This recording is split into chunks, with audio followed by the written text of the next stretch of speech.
it this time?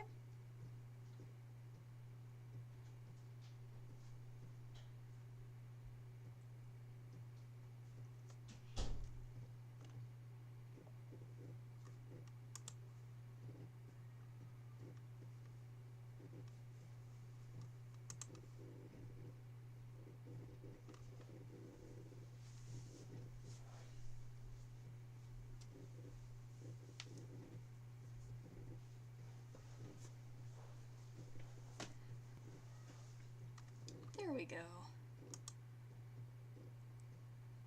That's better. Alright, so we got that working now. We've got it all figured out, don't we? Yep. Everything's a-okay, I promise. But, howdy. I've got my cat behind me.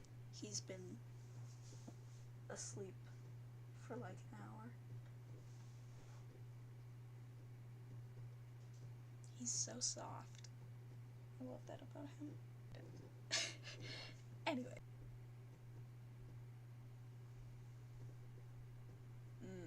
Loading screen. Yum.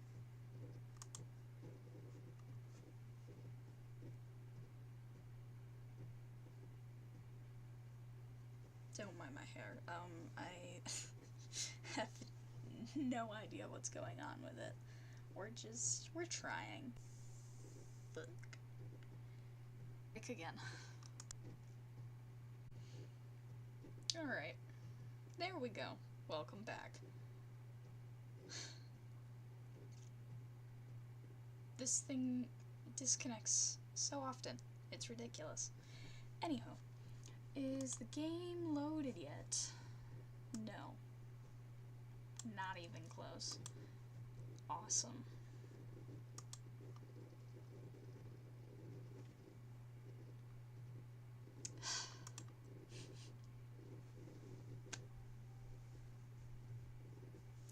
I'll just download the game then. If it won't load, I'll just download it. Simple as that. It might look better downloaded, who knows?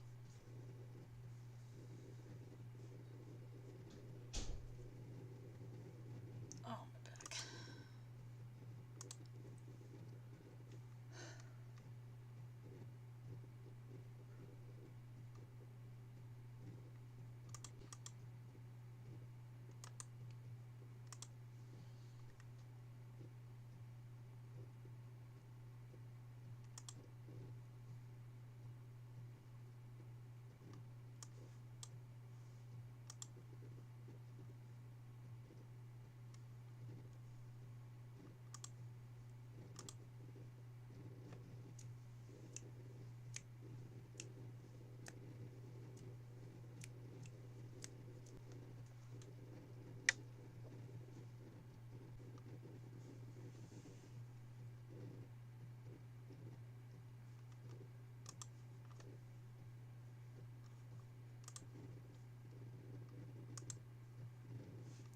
There we go. Alrighty. Took us long enough. I've got it. There we go. That was a bust. We got nothing left. Alright. We've had some bad luck in Skedaddle.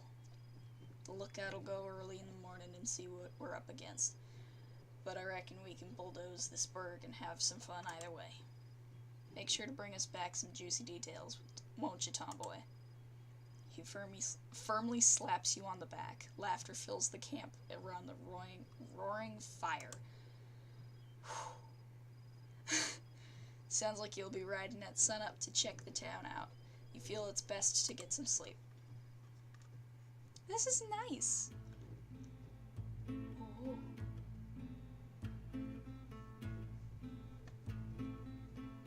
You can do as think. But you always are alone as the lookout. Alone being the odd stick of the gang. No one talks to you unless they need something. You daydream as you ride, to not have to fight for survival, always on the run. Maybe that's what your life will open up your horse. You approach the edge and see the town come into view. A nice frontier town, small but clearly bustling with people. White painted signs on the wooden buildings glint and bloom in the midday sun. You can't see much else from way up here, and turn and get your binoculars. You open your saddlebag and pull the metal binoculars out, brushing it against your poncho to dust off the lenses. Turning back to walk to the edge, a figure suddenly rounds the corner of the large rock you've decided to set up camp under. Ah! Caw! Out of instinct, your hand snaps to your holstered gun and pulls it, trained squarely at the head of this new person. Oop! A bird, who seemingly came from nowhere, looks at you, clearly just as surprised and out of sorts from your own presence. He shifts backwards, eyeing your hand on your gun. The air feels very still all of a sudden, and given you have the upper hand, you take a moment to look at who you just crossed paths with. He's definitely an outlaw, like yourself. A rugged beak shining in the sun centers a face you admittedly find charming. His face and arms are marked with scars, and a large sawn-off shotgun hangs in his holster. Since he's a bird, you know to be wary, just like he'll know to be wary of a canid elf. Howdy there. What's your name, partner? And what are you doing all the way out here, Joseph? You seem a dreadful long way away from where one might think you should be. Ah, could I ask you the same question? You stare at him dead in the eye. He's pretty calm for someone having a gun pointed at his head, but you can see some of his feathers quivering. Were you trying to sneak up on me, Joseph? Rob me blind where no one else... I bet you thought a fella missing an arm would be easy. No, sir. I had no idea you were here till I walked around this here rock. He pats the red stone beside him as if to make a point. Sir, what in the Sam Hill? You lower your gun, like your shoulder joint out, and let it hang there. In all my years, no stranger has ever called me sir. Well, color me surprised, fella. You'd have to be blind or full as a tick to not stand in young gentlemen. Alright, now you're just licking my boots. The hawk puts a hand to his chest. God is my witness, I ain't lying to you. You holster your gun and snort a small laugh. May he strike you down as penance then. What are you doing out here, picking flowers? The smile drops from his face. He stops short and swallows, like he can't bear to say the next words. I'm part of the Black Vulture game. I'm on lookout here to search Heerberg. That's very forward of you, considering I just had a gun pointed your way. I'm part of the Curly Wolf gang. Damned, you boys have been all over the West. What brings you right here? Much the same as you, I would imagine. Rumors of gold. You'd have it just right. Well, I can imagine what my boss might want me to do, coming across someone who's sticking their beak in our business. Joseph tenses up, feathers ruffled. He understands full well what you mean, lifting interests and all. But he's not here. It would be a real waste of a good bullet to use it on you. Is that an insult, or are you trying to make a mash on me? The small jibe is enough to make you stop talking and search for the binoculars you threw when you pulled your gun. Turning your face to hide the blood rushing to your cheeks under your dark fur. You dust the binoculars off again and walk over to where Joseph is standing, his eyes keenly trained on the town. Don't need no binoculars then, huh? No, sir, these eyes can see all the faces of those people down there, no problem. Sir, again. Maybe it's just a habit of his to call people that. Say, why do you just that much of a polite suck-up? Costs nothing to be kind on the trail, I've found. What do most call you then? Yeah. You thought this might come up. Of course you're surprised it took this long for him to ask about who you are, what you are. Most would say tomboy, I would think. Or other things I wouldn't repeat in such polite company. And what would you call yourself? The question takes you by surprise. Something no one's ever asked you. I'd call myself a man. Huh, is that so? He's gonna just know it. You'd be better getting on your horse right now and riding back than staying another second around this stranger. How funny. I guess we're in the same boat if I'm picking up. Binoculars to the bridge of your nose and investigate the town, looking down the valley. After a spell of looking at nothing in particular in silence, you take the binoculars away from your face again, readjusting to the late morning light. Looks of things. Maybe they struck a new vein. This is a miner's town, after all. But you're right. Something strange's going on. Well, 2 sets of eyes are better than 1, right? You want to work together? You watch my back, I'll watch yours. Deal? A huge feathered hand shoots out at you in expectation. You look at his face, and you both lock eyes for a moment. You're not sure what, but there's something in his eyes that makes you feel seen. Being looked at, rather than through. Gay trans romance! This is wonderful! He lets go and puts it in the wind. It looked relatively new, a board hanging. Well, I'm sure someone will tell us. You notice some familiar as a gust blows through the town past you. Tobacco smoke, whiskey, stewing meat from somewhere. It reminded you of the camp. There was a saloon at long, but it had been fixed up to be as we hightail it out of here. Ain't worth getting shot in a place like this. Sure thing. We got each other's backs, remember? You nodded him. We best get talking towards you with a vigor in their step. Gay scares them less. You see a smartly dressed old lizard standing before you both. Cane in one hand and a metal flask in the other. Howdy, fellas. I'm Sheriff. Welcome to Clemency. A pleasure to meet you, Sheriff. He gave the lizard an expectant look, waiting for a name. My name is Sheriff. It's all you need. And what do you call yourselves? My name's Joseph, and my associate here is... He gestured toward you and turned to look panic running across his eyes. He realized that he just realized you never gave your name. What is your name? What brings you to? Always nice to see some new faces all the way out here. How long so much will stay? Joseph and Sheriff both chuckle, and Sheriff sighs. Well, you boys let me know if you need anything else. I'll be at home most likely. So, partner, what's our plan? You look around, guys. If they've struck something, there'll be a buzz about it. We ask them about themselves, about the town. It's all over on the far side, and we got a sheriff's station at the end of the road by the looks. Where to? A couple patrons drink and walk quietly in the corner, not taking any note, by an excitable and friendly voice coming from a short bird's. And you? I'll, have what he's having. Yep. Bartholomew reappeared with 2 glass bottles, tipping them into the mugs with satisfying glugs before taking a couple coins from Joseph. Not my thing. Noted. He winks at you and no, this is about the usual. Gets a lot more lively in the evenings when the sun goes. Why is that? This is a mining town, right? These places usually explode with people. Well, I can't say I know much. He looks oddly unsettled. What made you stay? You and Joseph look at each other for a moment, expecting the other to say chuckle. Joseph both lean in a little at the mentions of gold. I find, but we had our hearts set on it. We followed the road by wagon, and it was dim. We almost ran out of town. To let us know at the time. At first, Sheriff told us help. We guys up. Clemency, maybe Smites are around here somewhere, but I've never seen them. This hasn't been a mining town for a long time, and folks here don't think of it as. Afraid that well runs dry. Stretched his back and arms a little. Slinging his cloth over his shoulder, he picked up a small clinking and rattling box. Hope you can hold that. Ah, please. How little you must think of me. Only a couple beers. You should have seen me at the Long Branch in Dodge. Drank the entire gang under the table. You can't help but smile at his cockiness, unsure whether to believe him.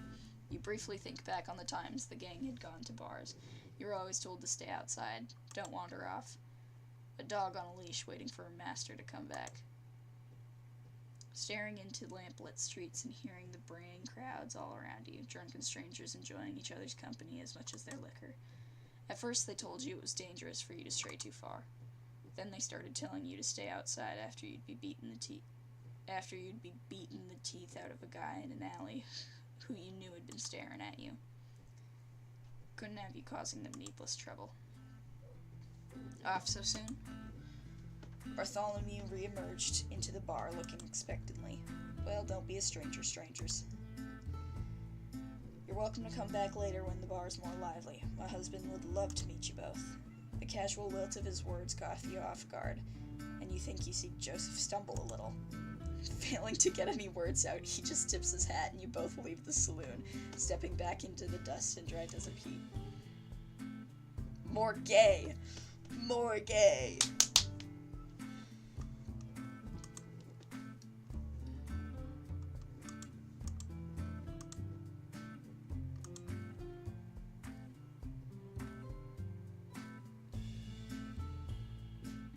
You both start walking to the outskirts of the town, weaving between the clumps of houses and down the dirt banks.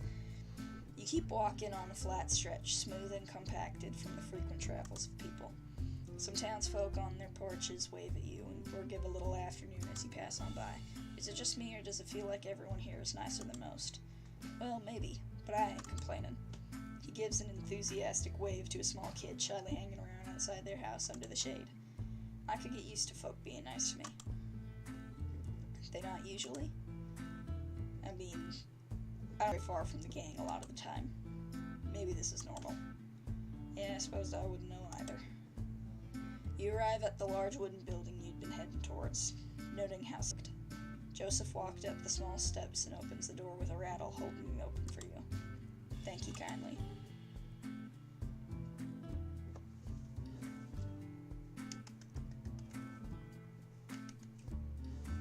He follows you into a short, darkened hallway, closing the door behind him with another wooden roll to life, rising from the seat. They turn to you both, revealing themselves to be an elderly tortoise, holding a small book in one hand. Ah, do my eyes deceive me, or do I see new visitors in our town? He walks with the characteristic slowness of someone of his age and nature down the aisle towards you both, but with a sprightly spring to his step. He tucks the book under one arm and extends both his hands to shake hands with Joseph, and then you. Welcome to Clemency, and to our meeting hall. I'm Jacob, and what might your names be? I'm Joseph, and this here is my associate Rowan. Pleasure to meet you. I assure you, the pleasure is all mine. It has been a good while since we had fresh faces around here. Now, you'll have to excuse me, but I have some business to attend to quickly. Feel free to sit and pray here until I return, if you so wish. Before you can ask any more questions, he shuffles between you both and out the door. You and Joseph look at each other quizzically, sitting down on the nearest bench together. What did he say? Sit and pray here? That's what I heard too. Is this a meeting hall for prayer? Meeting house of God? I don't get it. You can't help but smile at his musings as he looks around the room, looking into the rafters of the ceiling before turning back to you. You lock eyes with him, staring into the honey gold and brown streaked rings of his keen gaze. He smiles at you coyly and looks away, readjusting in his seat. You realize you were holding your breath. You sit up on the bench more too. The hard wood at your back reminds you of church days. All of the fuss and protest against your mother about your Sunday best. You don't miss the frills and laces at all. You do miss singing hymns with her. She had a beautiful voice. I don't remember the last time I prayed. Don't cross my mind very much. Can't say you're missing anything. All the good it'd do you. Not a believer? I don't want to blaspheme, but God's done a whole lot of jack squat to help me all my life. Don't really feel like praying to someone who doesn't care about me, or anyone like me for that matter. Which is why I wouldn't have pegged you for a devout man. Joseph laughed a bit, almost mocking the idea. No, I don't think anyone could accuse me of that. Not with some of the things I've done. But I still pray. Only the Lord knows if he's listening, but it helps remind me what's important to me. A lot of the time I just pray for my family, hope they're doing fine. I hope they are too. There was a momentary silence between you, like the subtle shift of coals in a long burning fire, now snuffed by the door rattling open again. You looked behind you, and sure enough, it was Jacob shuffling in. He grabbed a broom and briefly swept some dust he'd tracked in back outside before closing the door with another rattle. Forgive me for the delay. I hope I haven't kept you two from your business. Don't worry yourself. We're doing just fine here. She leaned into and nudged you playfully. Good, good. So how may I help you, gentlemen? The word catches you off guard a little, the way it trips off his tongue so easily. No bitterness or mockery. Joseph seems to stall for a moment before a little wry smile returns to his face. He adjusted in his seat to turn to Jacob, who had now taken a seat facing you on another bench. Well, we're just passing through, but I'm curious. You mentioned something about prayer? Ah, well, yes, of course. You must forgive me. I'm clearly far too used to the usuals of the town. His slow drawl of words is comforting, like being told a long worn story by a grandparent. This is a meeting hall for friends, Quakers, if you will. We're a largely Quaker community here in Clemency. Quakers. Oh yeah, there are a lot of you folks over in Pennsylvania and the likes, ain't there? Yes, indeed, that's true. In fact, that is where I hail from. But I must admit, it has been a long, long time since I last visited. Sorry, I've got to say I'm at sea here. I've never even heard of Quakers. I can't say I'm much more enlightened myself. I don't know nothing about them. You both turned to Jacob expectantly. Well, what's the simplest way I can explain our beliefs? He fell into deep thought for a few moments, eyes staring into the middle distance before coming back to life. We believe that there is that of God in everyone, that we all have an inner light that guides us. We don't perform sermons or sing hymns, instead we pray in silence together. There are no guidelines as to what you should do, other than try to connect and listen to the light within yourself.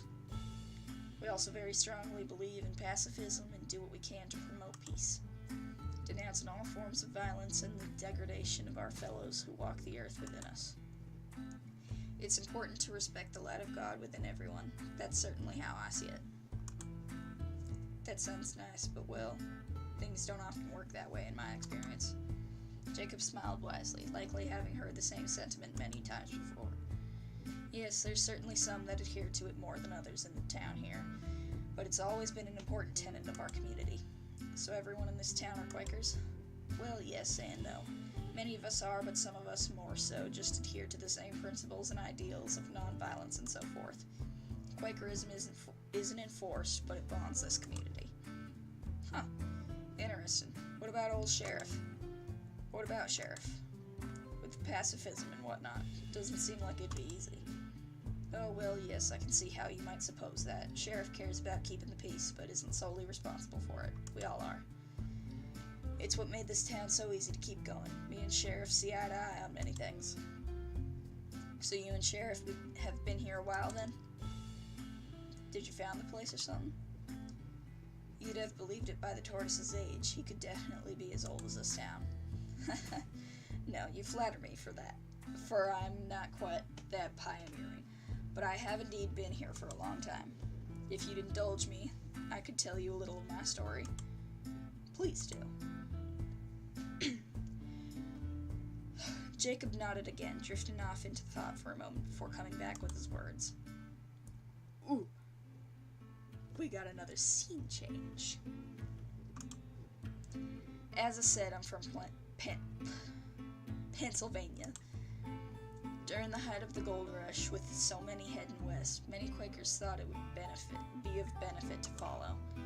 I was much younger then, much more eager to get on the trail and spread the ideals of the Friends. Although I can't say my love of Blavin has waned as much. He gave a charming and hoarse little laugh at his own jibe. The trail was very hard, but I learned much from others in the caravans and towns and cities on the way. So much life and light. I arrived in this here town maybe more chipper than I had left, but it was not to be. His expression softened, drawing into himself, emotion failing to find its way onto his face.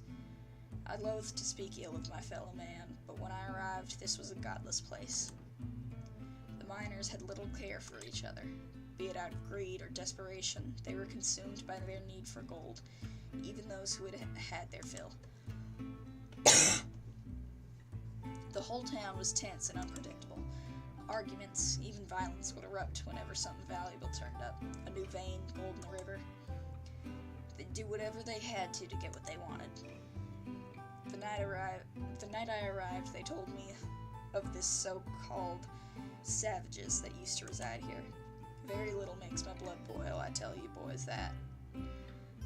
But the way the miners talked about those Indians, how happily they told me stories about the ways they drove me out, things I dare not and would not want to repeat to anyone. I tried explaining the Friends' way, how even the savages, as they called them, had the light of God in them, how we were equally important in the presence of God's light, that the people we share this earth with were not our enemy. They had no care for my explanations. They had no care for the needs or lives of others than themselves. It made me wonder how Quakers past had convinced people of the evils of slavery, of the importance of peace, building bonds instead of destroying one another. I lost hope. I thought maybe things had changed so much. Perhaps this was the people's limit. Tolerance of those who could get in their way was no longer an option.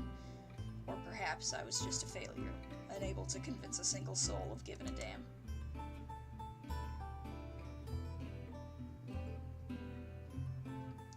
The old tortoise looked forlorn, brow furrowed like he was reliving the moments so vividly that these were the same faces he wore. Then along came Sheriff. Oh, Sheriff. I was a little worried when Sheriff was first assigned to the town, that I'd just have another person to fight with, someone with authority on the side of miners. Instead, I found a kindred spirit, someone who actually listened to me and agreed with me on many things. Very quickly, we became firm friends. Eventually, Sheriff got sick of the miners, decided enough was enough and shut down the town, forced the miners to move elsewhere. The entire time he'd been talking about Sheriff, his face was lively and lit up, his hands moving with his words. It was a lot like how your pastor used to give sermons. Surely there was resistance to a whole mining town being packed up like that. Of course, but Sheriff did what's right. That's the way Sheriff's soul is set. I'd felt buried by the weight of the town's hate, their convictions like stone walls I could not scale. I'll be grateful to God until the day I die that Sheriff came here. I was given so much hope when I'd lost it all. And you've been here ever since? Jacob chuckled. Yes, we have. Only a handful of us stayed after the miners left. And it was hard to know whether this town would still stand. But we felt sure we could find more people who cared, as long as we worked together. More people like us. His words hung in the air, settling around you and Joseph as Jacob settled his gaze on you both. So those mines are still around? A lot of mining towns died down because the gold drying up, but if the miners just left, I guess there's some still here. Well, yes, I suppose so. I can't say I've thought much about it in recent years. We don't encourage those looking for gold. I'm sure you understand. It's nothing but trouble. His warm gaze turned somewhat steely. You weren't sure how long it might go on for if Joseph didn't pipe up. Of course, Jacob. We're just a curious bunch. Thank you for talking with us strangers so long. His stern eyes disappeared in an instant, and he humbly waved away Joseph's thanks. No, the pleasure's all mine. It's been good to talk to New Year's.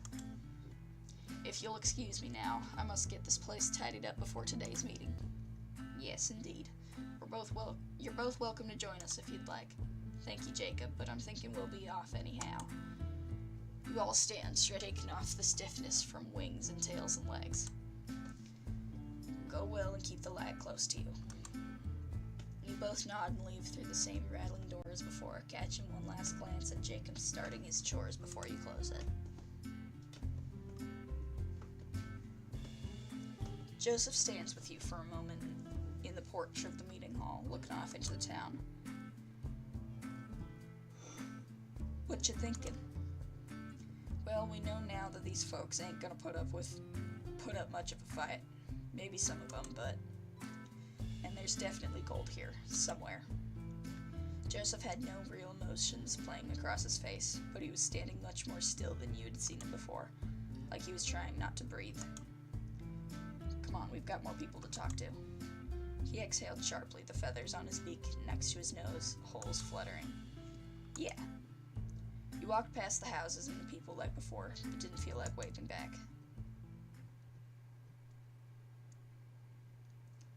The dry desert air is warm in your lungs. Blazing afternoon sun bakes the ground beneath you as you walk near the edge of the town again.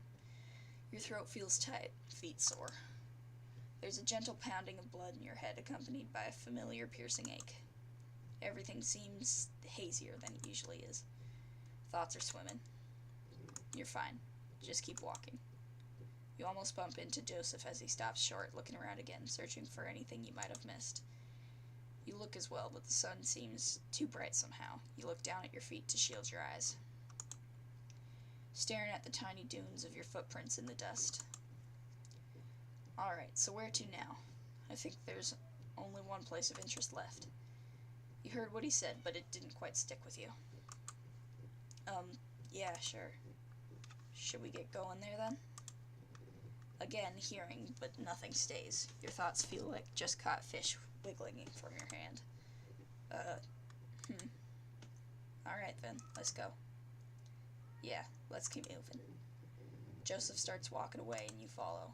You try to follow. Your feet move, but they don't land where you want, and you stumble a little. Joseph looks around at you as you stand there, staring at your feet again. Hey, what's the matter, partner? Huh? I feel a little dizzy. You doing alright? Didn't say anything. He placed his hands on your shoulders and twisted you to face him, looking down into your face.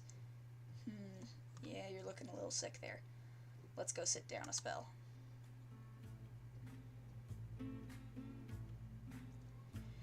He started walking with a hand on your shoulder, guiding you over to a ledge with a shallow drop you could both sit on and hang your legs over. You felt better sitting down, more stable. Joseph unclipped something from the back of his belt, seeing him pull around a canteen between the two of you. When's the last time you had a real drink? Must be mighty thirsty if you're feeling that dizzy. Of course, how could you have forgotten? You'd been riding and walking all day, but hadn't had a drop of anything since he set out. Although you weren't sure what Joseph had brought with him. What's that look for? You think I got liquor in here? He chuckled a little and unscrewed the cap, letting you smell it a moment before taking a long gulp. Just water, see? Get it down before you collapse on me or something. You sheepishly took the canteen from him and gave it a little wave in his direction as a cheers. You tilt it into your dry mouth and take deep gulps for a few seconds, licking water drops hanging on the edge of your lips after. Bit warm for my liking. Can't beat cold water from a clean stream, but better than drying out like your mama's washing. I'm so good at talking, y'all. I'm great at it. You take another swig before handing it back to him. Thank you. Don't worry about it. Just pipe up next time. Almost hit the dirt just 'cause you didn't say anything. Sorry, it was just, we have a job here. Didn't feel like I could waste time. Can't even make time to sit down and drink? You're unlike most I met. Who put a snake in your boots anyway? You gotta slow down a little. Maybe. I mean, what do you do to relax when you're off the job? Relax? Yeah, you know, relax, unwind, take a load off. I know what you mean. The question just caught you off guard a little. You weren't sure how to answer. You'd never given it much thought. What do you do to relax? The gang is always busy with something. Traveling, hiding out, making trouble. Not a lot of time to do... not to do anything. I guess I play cards sometimes. Mostly just solitaire. Same. Respectable. You win much? Nope. Ain't about winning anyway. Just helps to pass the time. Yeah, I know what you mean. Me and the boys usually play some rounds of cards, sometimes betting. Although some of them are some real sore losers. Sometimes it's just easier to let them win and avoid the issue. I beat one of them at poker 5 times in a row, and I swear the rest of the week he was giving me the eyes. Found my hat full of knife holes one morning too, but I think it was just to scare me. At least I hope it was. He gave out a loud guffaw, the real and unrestrained kind that made you doubt a second if the canteen really was just water. He had a nice laugh, you thought. Someone actually enjoyed themselves. Maybe it was just nice to hear a laugh that wasn't done at you. You a gambling man? A flutter in your chest, at the end of the ribs. Not really. Never had much to gamble in the first place. Always seemed like a waste. I can respect that restraint. Don't always have to be about money, mind you. When I was younger, me and Papa he stopped for a moment, thinking and scratching his neck. His train of thought slowed by some forgotten memory. We used to play cards after dinner, and a lot of days when I came home, I'd bring pebbles from the river.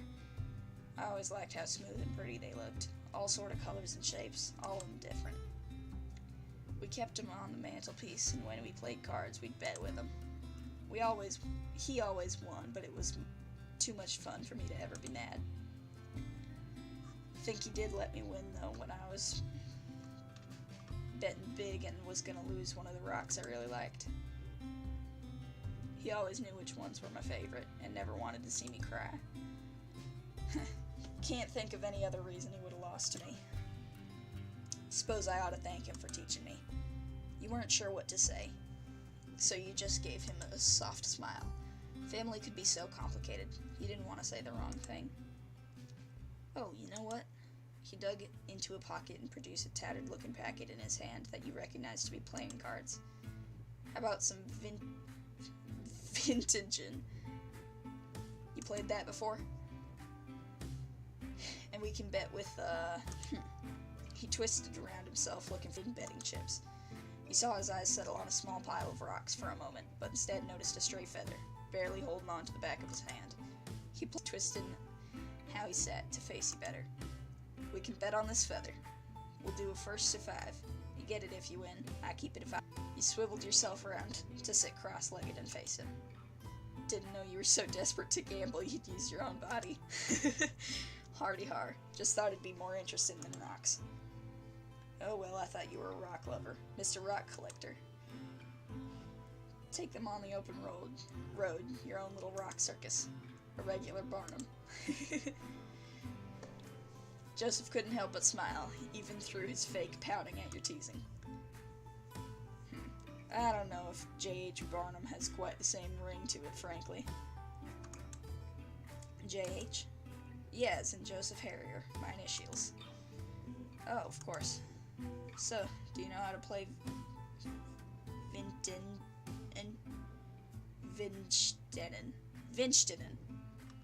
No, I did not. Nope. Alright, rules are simple. I'm the dealer. I deal you 2 cards face up, and deal myself 1 face up and 1 face down. Idea is to get as high a number from your cards as you can without going over 21. If you go over 21, it's a bust. Same goes for me. But you need to get a higher number than me to win. A draw is called a push. You can hit to get another card or stand to stick with what you have. You can hit as many times as you like as long as you're under 21. After you stand, a flip over my face down card, and I have to hit as long as it's under 17. If I go bust or my number is lower than yours, you win. If you get 21 exactly, then you don't hit or stand, and I can get a push in that case if I also get 21. Cards are worth what the number says. Face cards like King, Queen, and Jack are 10. Where things can get a little confounding is that the ace is worth neither 1 or 11. Either 1 or 11. Ace is worth 11 in a hand unless it would be a bust, in which case it's just a 1. Ace can still be an 11 if it would let you win. Gets a little muddled during games, but sometimes I ain't trying to cheat you. Sometimes, but I ain't trying to cheat you, so don't worry about it too much. Right, let's play. Like I said, first to 5 wins. Alright, hold on, I need a drink.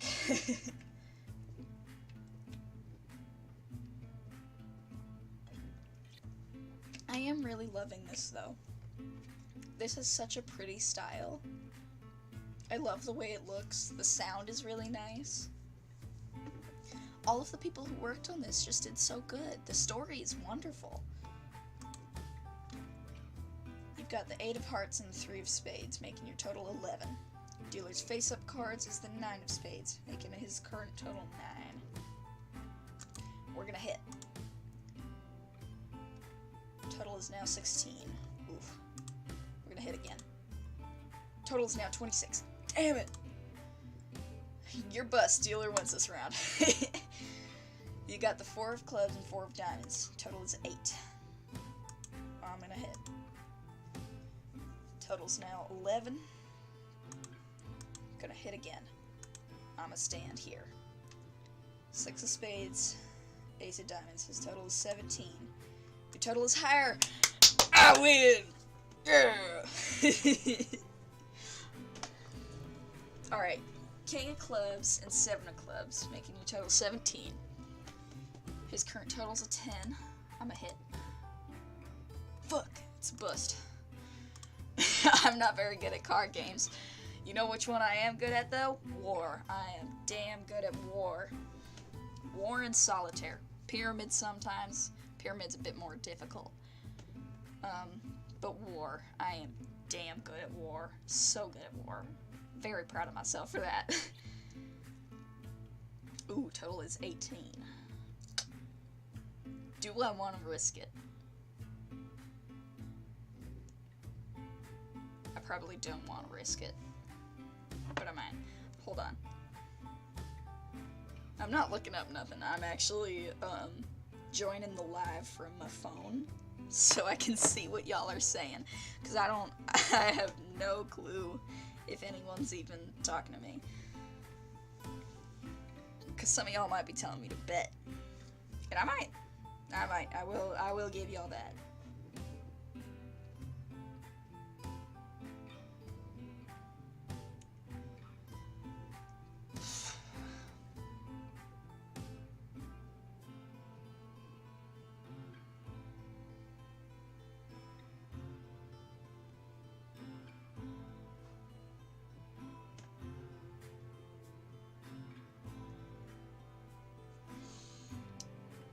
Huh. I can't seem to pull it up. That's awfully weird.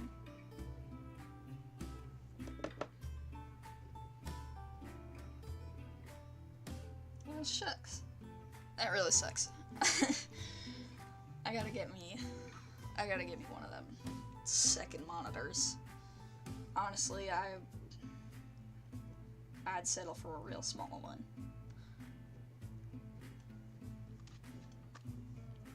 You've got the 8 of spades and jack of hearts, making your total 18. Alright. Fuck, I busted again. I busted again. Alright, my total's 12. I'm gonna hit that. Total's 18. Stand. His total's 12.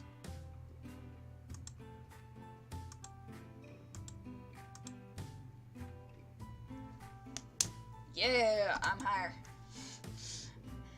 I won. Ooh, total's 18.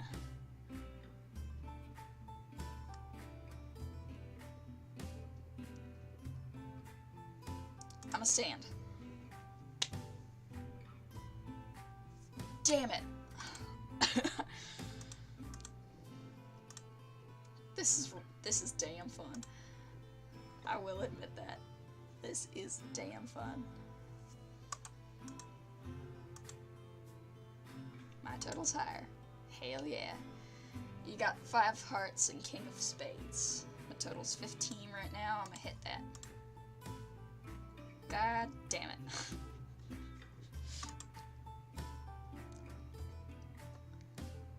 Dealer wins this round. Sorry, Bucko. House always wins, eh?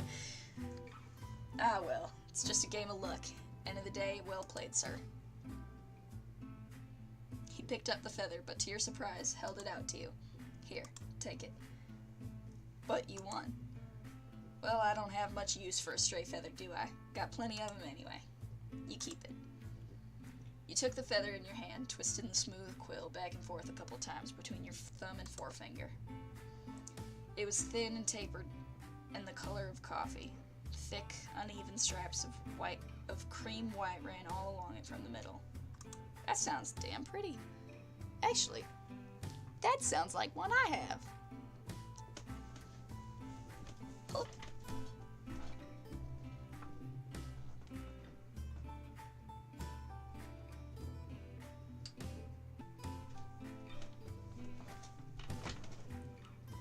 One of my quill feathers. I would love collectively pretty, but this sounds awfully similar. Maybe a bit backwards, but awfully similar. That's real cool. Thank you, Joseph. Don't mention it. You pocketed the feather carefully. We should probably, get back to it. Long as you're happy to and can stand steady, then I'm ready to. You swung yourself up onto your knees and stood up with a sprightly jump. Alrighty, let's get a wiggle on. Yes, sir. Oh, shit. Oops. I cannot sit properly. Sheriff should know something, surely. Yes, sir. I doubt we're the only ones who've come looky-looing before. And Sheriff did say to come find him if we needed anything.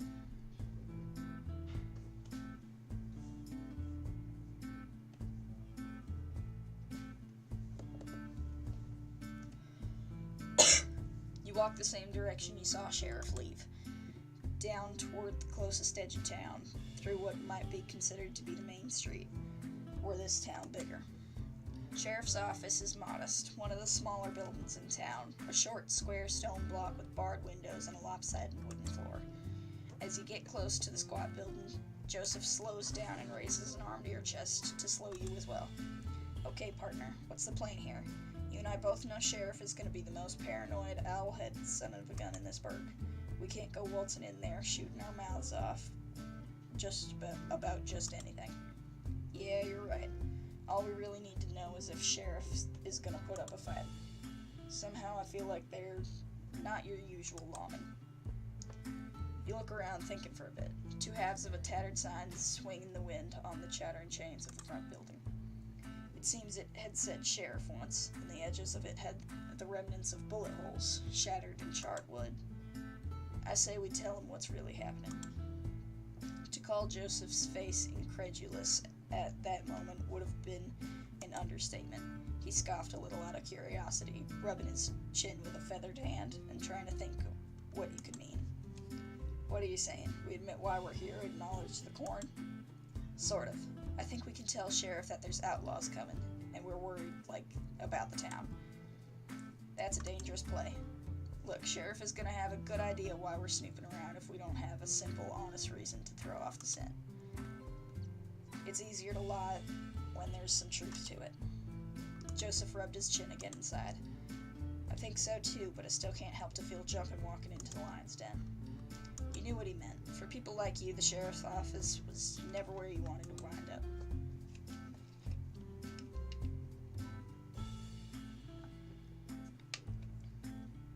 This stuff is really good, by the way. It's keeping me alive. Walking into the office together, Joseph ducks to clear the doorway. You find the inside to be much more well-kept than the outside, which had clearly seen some wear and tear in its time. Sunlight and dust in equal measures came in through the windows, landed upon the desk of Sheriff, who was currently rapidly filing a piece of paper with a pencil in hand. After you close the door behind you, you both wait for a few seconds for Sheriff to notice you.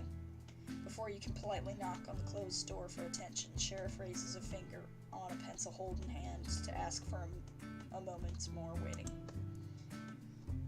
This is followed by a hasty scribbling onto the end of the piece of paper before the pencil was thrown onto the desk with little regard. Two keen eyes landed on you and Joseph.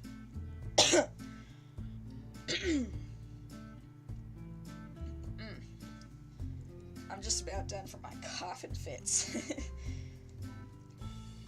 Howdy there, fellas. Thought I might be seeing you again. Howdy again, Sheriff.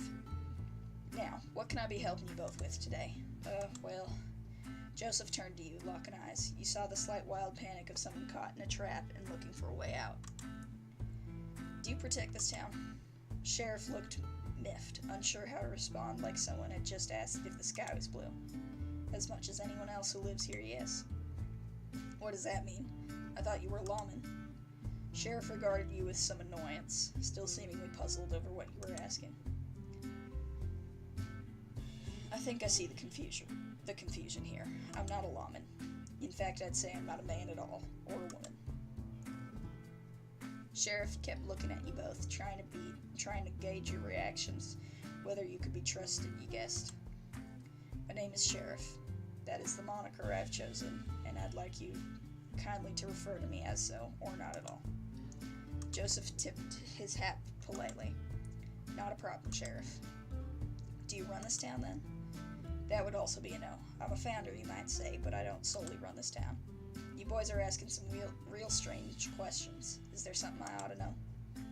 Joseph had faltered, and now you did too. This isn't what you just planned.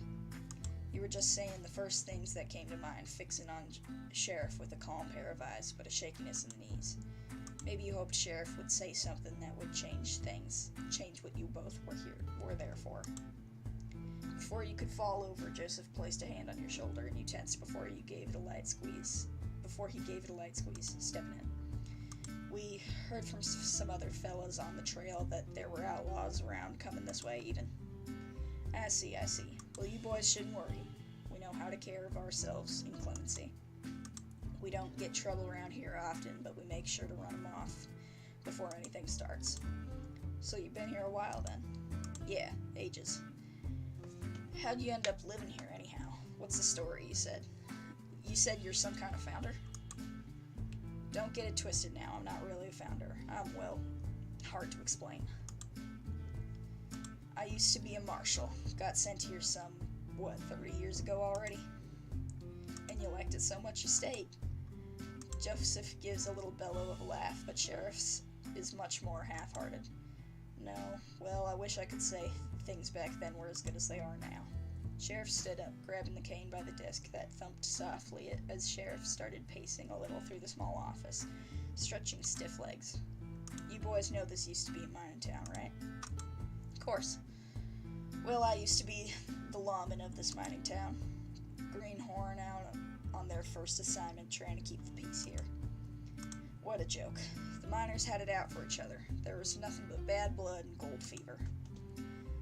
I learned all too well during that time what it looks like, gold fever in the eyes, and what people will do to satisfy it.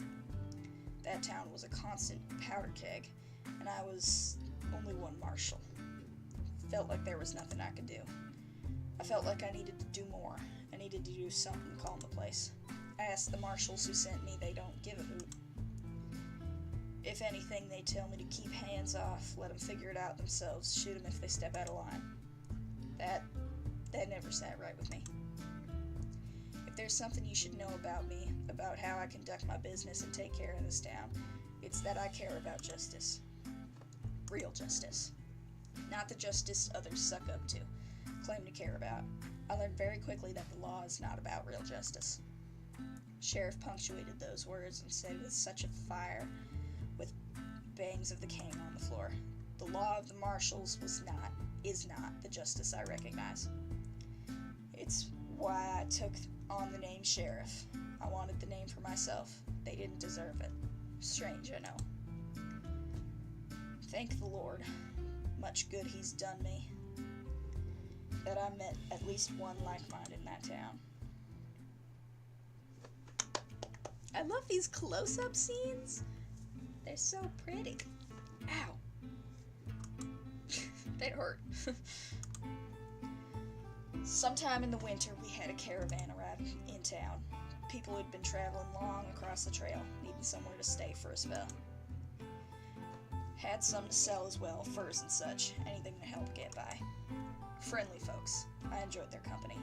Spent a night drinking with them around their wagons. The miners didn't take kindly to them. Didn't trust them. That was a week I'll never forget. Constant accusations of stealing and flare-ups, shouting matches almost ending in drawn irons. The miners were so darn jumpy and owl-headed about the slightest things. 3 days later, a miner turns up dead, stabbed in his sleep. The miners all accused one of the traitors of doing it. A Mexican fella claimed it was his knife that did the deed. I had to arrest him. Held him in this cell here. A tap of the somewhat rusted metal bars with the cane rang out into the room. The traitors all came to tell me that I was wrong, that he'd never do something of the sort.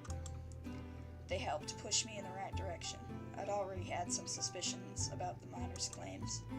A lot of accusations had been flying around about the Mexicans and Indians traveling in the caravans.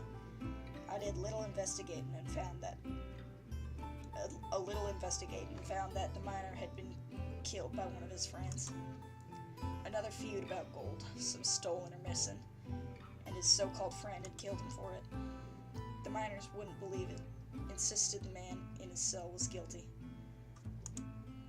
I wonder if maybe they just couldn't see what I could, see things through my eyes. It felt like a mockery of justice, of everything I cared about. That was the straw that broke the camel's back. Early the next morning, I asked the traders to leave and take their friend with them.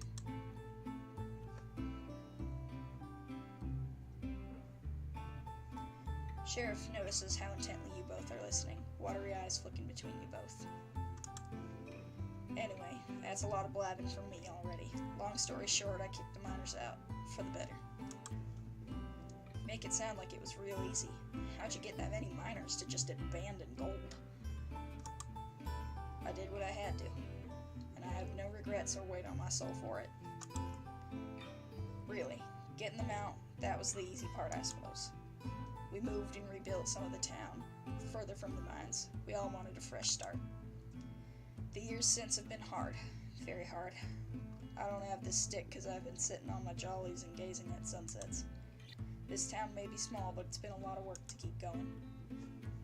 Sheriff turned and went to sit at the desk again, the chair creaking beneath old bones. Don't take my grimping to think I'm not thankful for this place, though. I've done a lot for it, but it's done just as much, more even in return. How do you mean?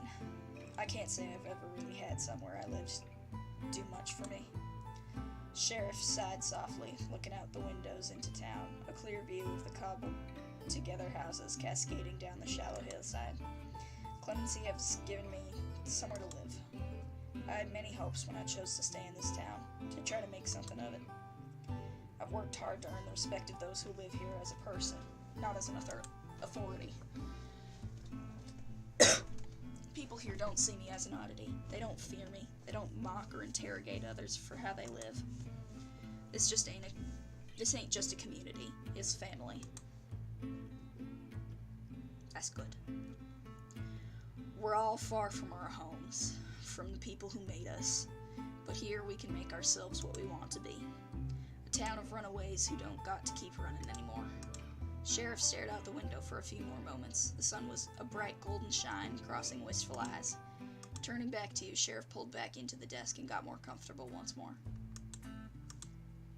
Anyway, that's enough sap for me. Those outlaws, all you wanted to talk about? Yeah, I think so. You wish you had more questions to ask, more to say, more to hear about, but no other words escaped your mouth except for, thank you. Don't mention it. And thank you, too, for the tip-off. I'll keep these old peepers peeled. Yeah, thank you for talking, Sheriff. We'll be on our way now, but I did have one more question for you. You still with those marshals? In contact with them? I quit the day I rebelled against the miners. Never heard from them again. Joseph nodded, tipping his hat, and Sheriff tipping in turn. You stepped out the station into the blinding sun together.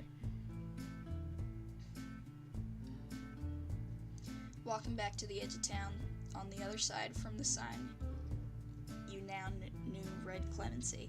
You both sit on the edge of a little hillside slope, kicking dust up on yourselves as you settle on the rocky crevices.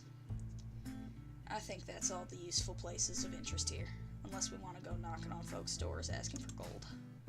I think we've disturbed this lot enough for a day.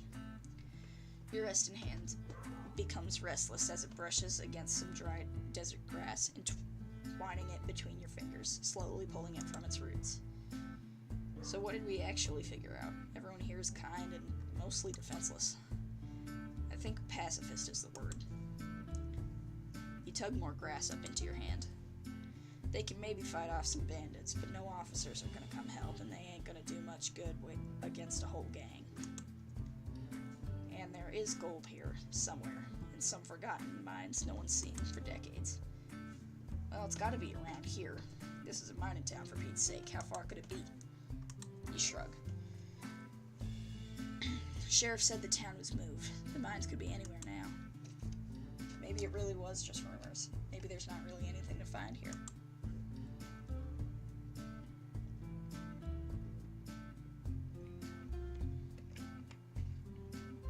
I think you know as well as I do that these folks were antsy.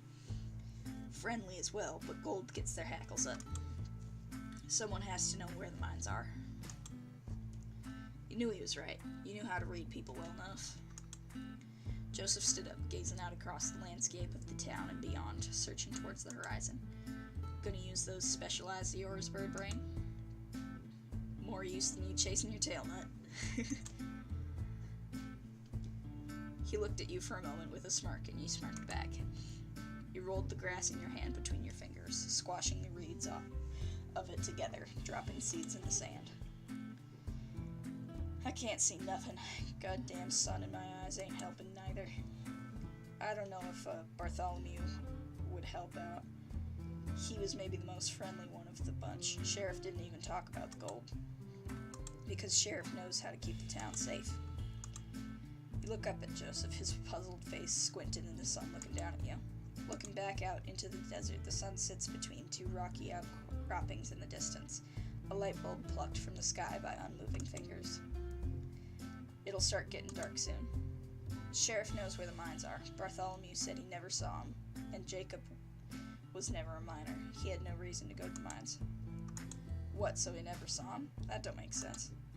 I'm not saying that. I'm saying even if he did see them back then, he wouldn't remember where they are now. Sheriff still knows where they are because they're the biggest danger to the town. I'd wager Sheriff even checks up on them every so often to make sure it's undisturbed. Huh. I guess that checks out. We don't have time for a stakeout, though. You balled your hand into a fist, the grass yielding and turning to dust. We don't need to know where they are anyway. We got all we need. Knowing where the mines are would just be a penny in the hat. We should think about our next move. You ignored the tiny knot in your stomach as you thought about what to do next. You should just leave, but there's nothing else to do here. We should just think about resting. Getting dark soon. I think we could stay at the saloon. Sheriff did offer. You sure you want to stay here for a night? Seems like the least we can do before we leave. Unless camping outside has some mighty appeal to you. Joseph flashed a wry smile. Alright. Let's go have a look first. No point in bringing the horses down if I can't afford the rooms. Standing up, you feel the dust fly between your fingers, with the winds blowing east, and follow Joseph a few paces behind.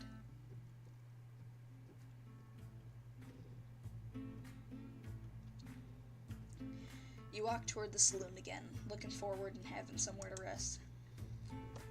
You don't remember the last time you actually stayed in a room somewhere. It was always a tent, or just in your bedroll lying beneath the stars. You see Sheriff and Bartholomew standing on the porch of the saloon talking intently, but can't pick up any clear words on the wind. Sheriff notices you both as you approach, patting Bartholomew on the back as he takes his leave back inside. Sheriff leaves the shade of the saloon's overhang, walking with purpose towards you both. The blue of the sky was starting to fade into oranges, pinks, and the edges of sparse and tiny clouds overhead. You both slow to a stop as Sheriff approaches you quickly. The face approaching you was different from before, and you see Joseph's face fall a little. Sheriff came to stop in front of you both, twisting the cane in the dirt a little. The old and frail figure standing in front of you was shaking a tad. You could hear slow and deliberate breaths from the chest. The usual confidence and bluster off of Joseph dissipated under this new glare of the Sheriff's. The new and sharp eyes unlike those you'd seen when you arrived. There was a tiredness in them, a fierce tiredness, beneath which was a wild look you'd only seen in the eyes of the newly grieving. Gripping cane, scaled knuckles turning white, Sheriff spoke in a low and calm voice. Yeah, I should've known. Thought maybe I was wrong this time. Y'all seemed so, I don't know, like you should be here. Even though I knew there was something off with what you were asking. Is everything alright, Sheriff? We were just going to see if we could stay at the saloon.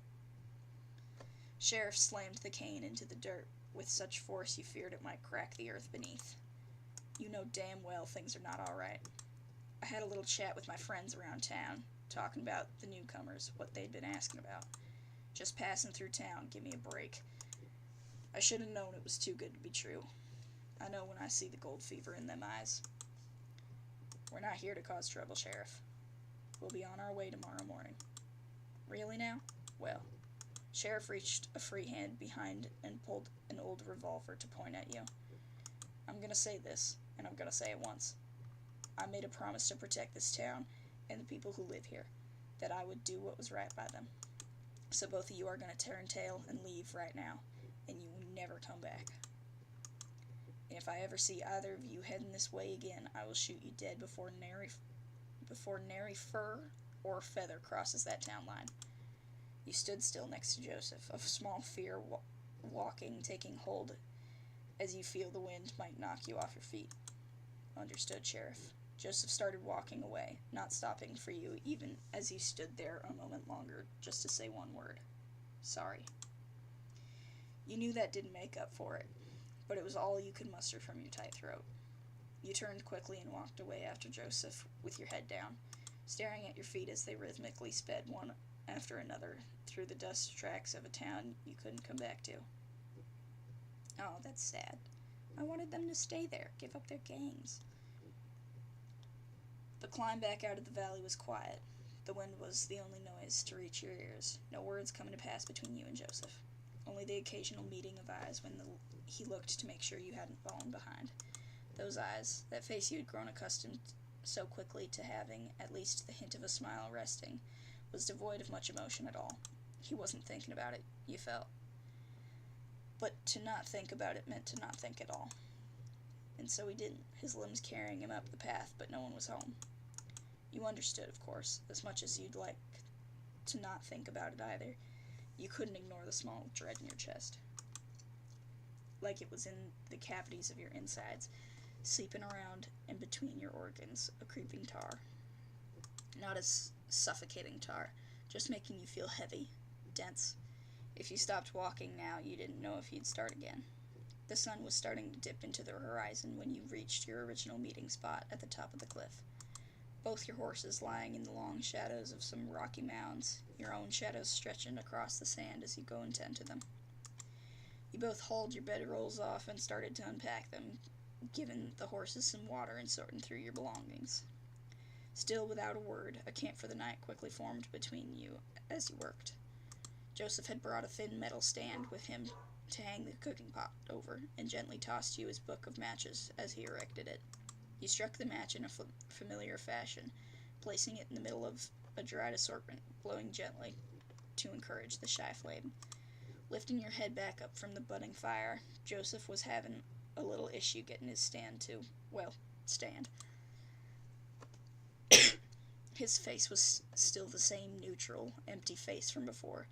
You noticed a little catch on a joint that hadn't flipped properly. You brought your hand up to flick it out the way. Either the lurch of the stand falling into place or the momentary touch of your hand against his seemed to jolt Joseph out of his listless state. Thank you. A smile, just a small one, a weary and wary one, had returned to his face. You were glad to see it again. It was enough to make your chest a little lighter, the tar receding a touch. With the fire lit, a modest plume of smoke started billowing into the sky and scattering in the fading sunlight. Joseph got up momentarily to rummage in one of his saddlebags, coming back with a tin and some bundled cloth. I've got some beans, some salted pork too. Not sure what you got with you. Oh, right, yeah, hold on. You had plenty of water still, and if he was propping up the bulk of the meal, you had some molasses to add too. You brought them both over and let Joseph, sitting on his bedroll he'd laid out now, take the reins. Wasn't really a two-person job. Looking away now in the pot, he sat there lazily stirring it with a spoon. You grabbed your bedroll and laid it out on the opposite side of the fire, squatting and dropping onto it with a thud, tucking your legs towards you. Resting your head on your knees, holding them in your arms.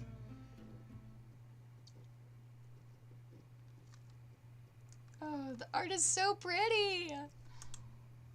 The two of you sat like this for a short while, watching the pot steaming away, the orange flames licking the underside of the well-used metal. You found yourself thinking about what happened in Clemency without even realizing. The pang you felt in your stomach when Sheriff knew why you were there. The sharp chill that shot from your tyranny. You weren't scared of being shot. That wasn't it. That wasn't what set your palm into a cold sweat. It was something else. Something about having to leave that town. Sorry for letting you do so much of the talking today. I'm more of the quiet type. Sure you figured that out already. He flashed you a weak but genuine smile. Not like I did as much good. It wasn't your fault, Joseph. Sheriff was paranoid and we were bound to be rumbled eventually. Besides, it doesn't really seem like there is any unless we feel like setting up a new mine in operation. Yep, I'm sure Black Vulture will love to hear that. Wasn't my fault, I'll say. He sighed a sharp, exasperated exhale through his nose holes. One knee of his crossed legs, fidgeting and bouncing as he stirred the pot. You were a little taken aback that he seemed to be mocking what you said. Maybe it just wasn't what he wanted to hear right now. Still, you understood his frustration. What would your bosses think if we told them what this place was like? Would they even believe us? Sorry. You were snapped from your thoughts by his apology, a slightly guilty look on his face, knowing he must have seen that he hurt your feelings a little. You're right, it's not my fault exactly, but hell, this is a mess, Rowan. His fidgeting was spreading, playing across the feathered fingers of his wings, his face, his eyes, his knees again. Like a ragtime tune was playing all across the inside of his body. What's he like? Black Vulture. His breathing was ragged too. You got onto your knees and reached your hand onto his that was stirring the spoon, even now a gentle but firm grasp, stopping his motions. Your eyes met over the cooking pot. He looked like he was seeing you again for the first time, in a long time. The shaking in his hand came to a rest, and relaxed its vice grip on the long spoon as you held each other's gaze. Let go. I'm here. It's all right.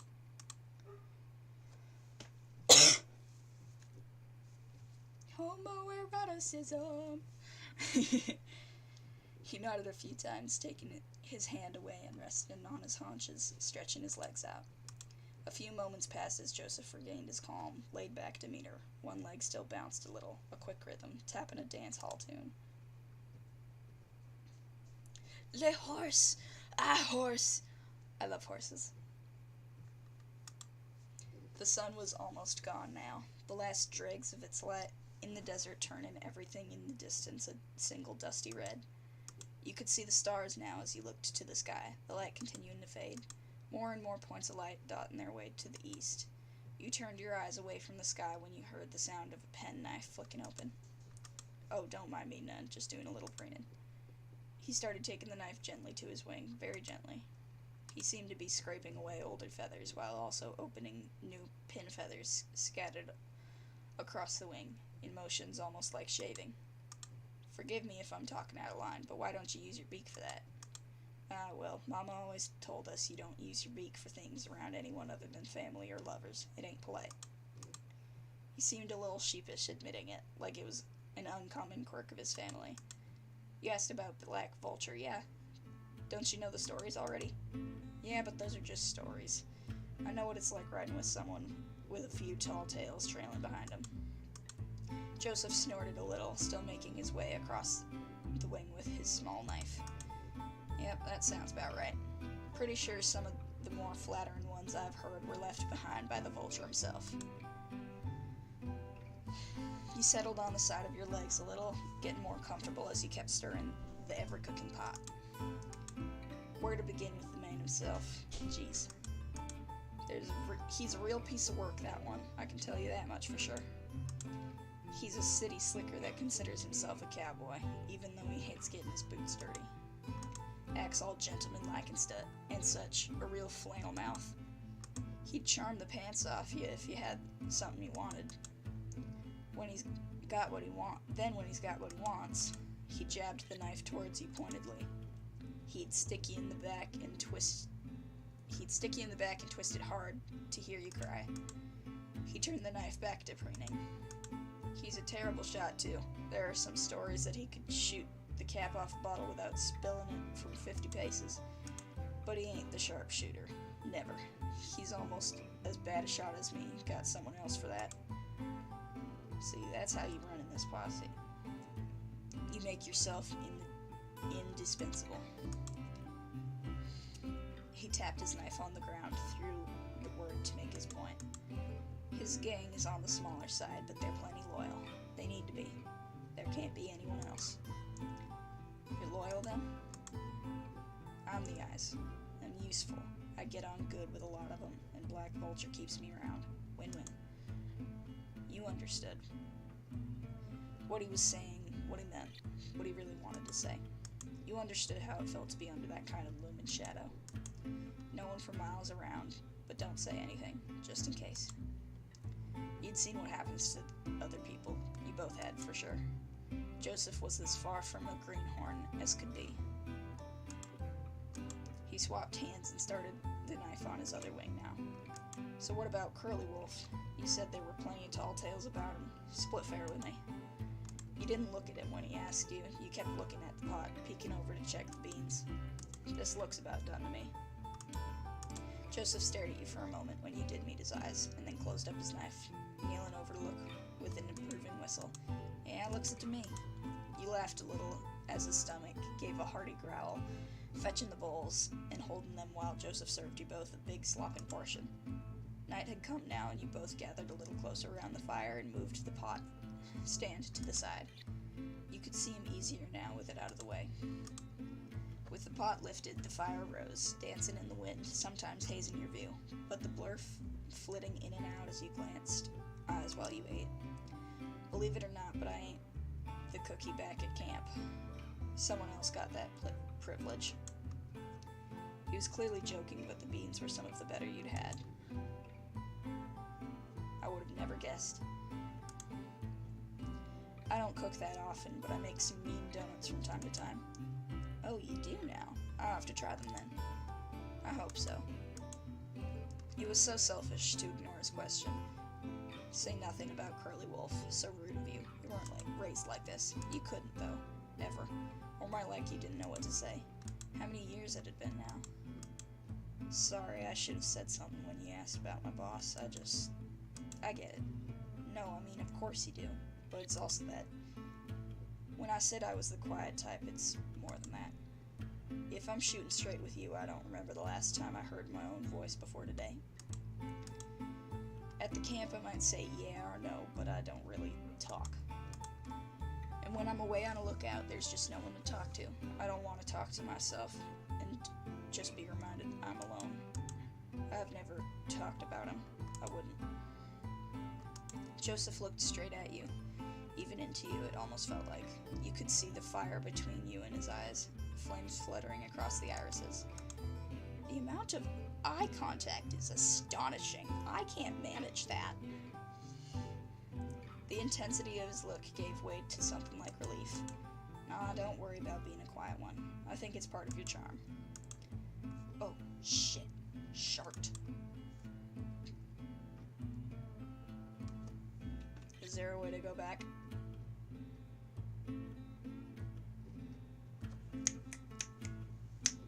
We've missed a part of the story. We have just simply missed a part of the story.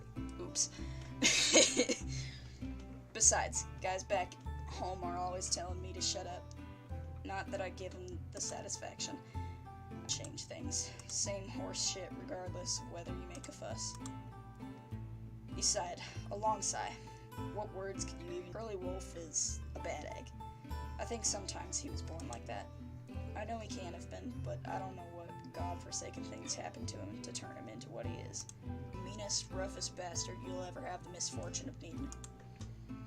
Anyone you can think of that you wouldn't run into, he's worse than that. I don't know about Curly Wolf leaves behind. I don't think they even match up to how dangerous he is. I've seen him gun down traders riding away on horseback 200 paces away. Get his dander up, and he's the last person you'd ever want to do that to. He'd make sure of that. Not the brightest you'd ever meet, but his instincts are keen. He's an empty threat, and he'll happily get his hands dirty to make good on him. Shit. Fair enough. Fair enough. Black Vulture said before he'd be willing to pick a fight with Curly Wolf, but they've never met. Now I'm wondering if he has any idea what that would get him into. He ain't stupid, but he's definitely too cocky for his own good. Oh, eat your bowl before it gets cold. Nothing worse than cold food. You did as he said, mulling over what you talked about while you ate. Joseph had a head start on you, but even so, his eating was voracious, and he finished before you were even halfway through yours. He sat back from his hunch over the bowl, wiping his beak on his arm. He looked around some, into the fire, out into the darkness of the desert, at you. You could tell he didn't want to stare, but his eyes took you in anyway, with long glances. He coughed, clearing his throat to stall for the words he wasn't thinking of. Say, Rowan, I wanted to ask. He grabbed his knife again, taking it to his wing once more, looking away as he asked a common question. Your arm. I hope you don't think me cruel for asking, but what happened? Did he do that to you? You were pretty used to questions about it, but you appreciated the genuine warmth behind the words at least. This whole thing? Yeah, it wasn't pretty. It was a practical joke of sorts, if you'd call it that, by some of the guys during a camp. Took my bandana and shoved it in the mouth of one of the horses. Egged me on, like to get it back. Reached my hand in, and of course the horse gets all antsy and bites down, starts thrashing to get away. I don't remember much after that, blacked out from the pain. Next thing I know, I'm being hauled to some doctor. Told me they had to amputate before putrefied.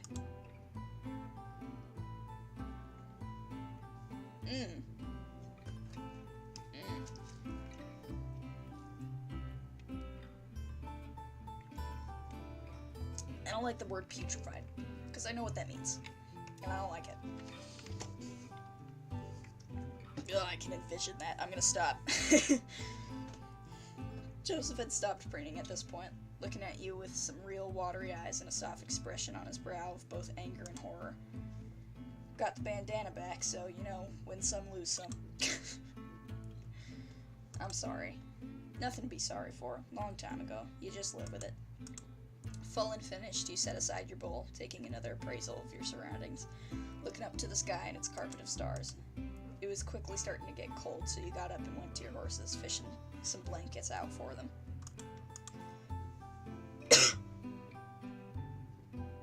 Looking inside the bag, you couldn't find your usual extra blanket for yourself.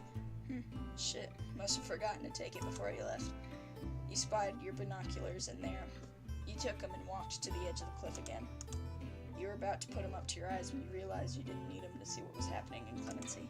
The whole town was dark except for the bright lights prominently shining from the saloon. You saw the shallow silhouettes of people dancing play out across the street in front, and if you listen very closely, music. Seems like they're having a rip-roaring time.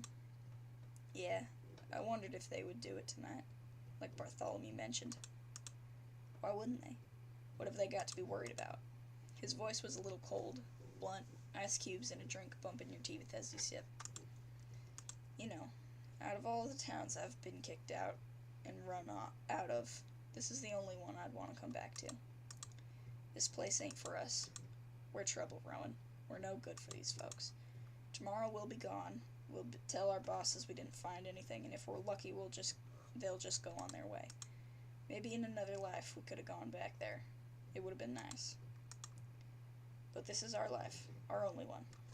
It is what it is. We move on. That's how we live. You could feel the wind blowing behind you, ruffling your trousers, whistling past your ears as it seemed to push you towards the edge of the cliff. Oop. Yeah, I guess it is.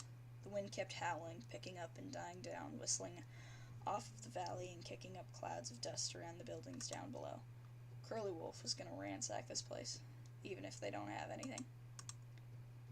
And what do you want me to do about it, huh, Rowan? It's not my problem. You feel now the desert night on you, your fingers, the tips of your ears starting to feel the tenderness of the cold and wind.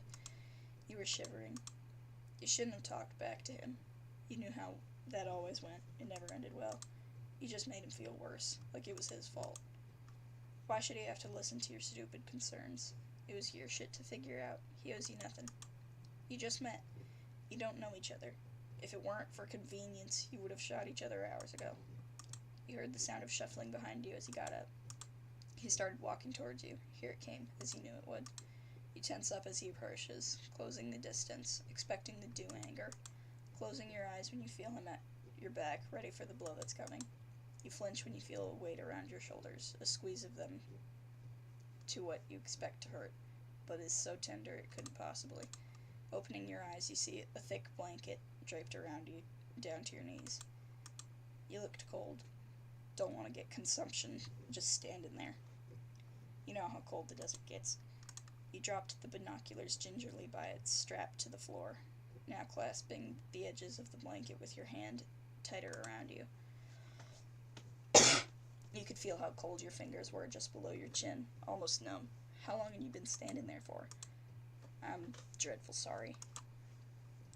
You got nothing to be sorry for. You and he sat back down by the fire, Joseph giving it 1,000-yard stare. Thank you.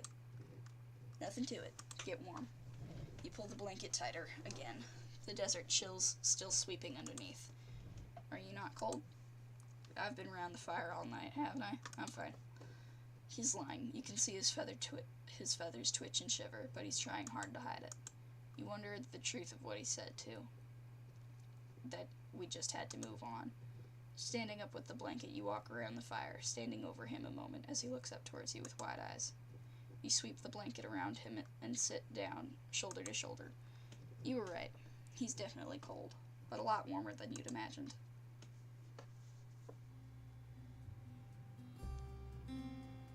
They're cuddling!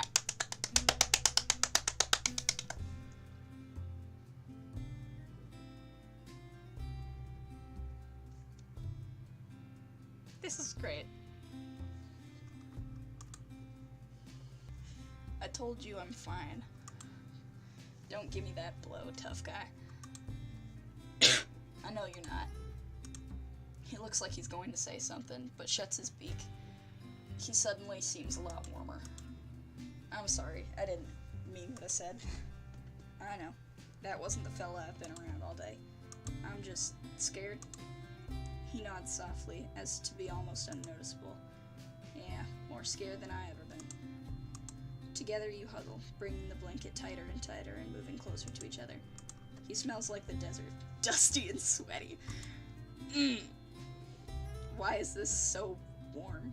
Why do you feel like this? Not warm like you're around a fire, but like there's a fire inside you. Warm coals shifting around inside and embers spitting in your throat. Have you ever felt like this before? Joseph, He looks at you, your faces close together. I didn't even think when I typed in my name. I didn't know I was gonna end up, being in the middle of a fan fiction, but, how do you suppose I'm part of a fan fiction now? A living, breathing fan fiction. Oops.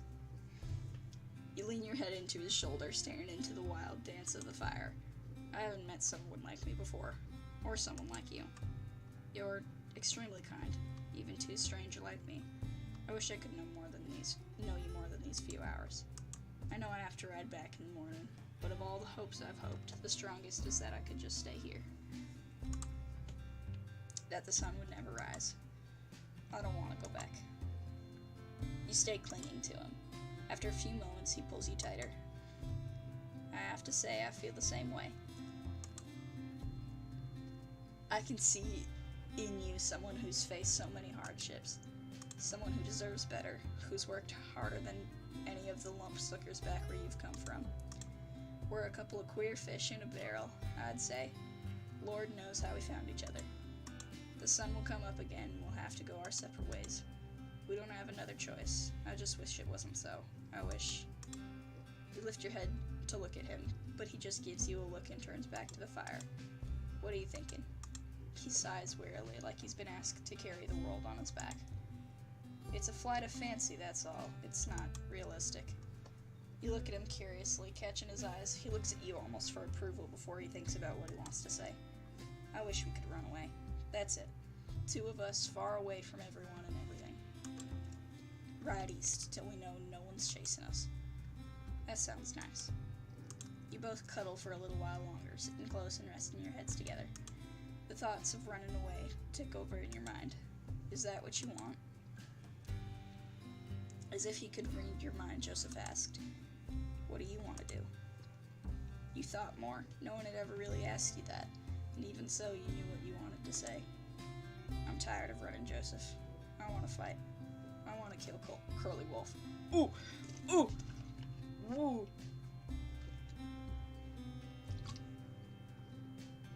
Gotta take a big swig for that one.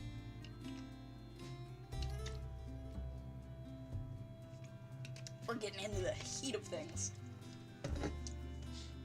In both senses. Really? It's the only way I can think to be free of him. You know as well as I do, you don't get to just up and leave. Don't get me wrong, I'd love to be free of Black Vulture too, but do you think that's something you could do? Kill him? I can't do it alone. Our gangs, Joseph. They're gonna destroy this town. And after, if we ran away, we'd never be safe. We'd be looking over our shoulders the rest of our lives, and I don't want to run away from things anymore. I want to run towards a better life with you. Joseph's eyes were sympathetic, but his expression was of discomfort. I think you're right. And I do want to help you, but I'm useless in a fight. I can't shoot straight. I don't want to die, Rowan. Valid. I wouldn't let that happen. I'll keep you safe. We can keep each other safe. This is so cute! We haven't been living our lives, Joseph. Just surviving. Something better than that is worth dying for, I think. A fight feels inevitable. We should face it. You really that desperate to get out? You nod, head held against his shoulder. He sighs that same sigh again, long and heavy, almost theatrical if it weren't for the stakes laid out before you both.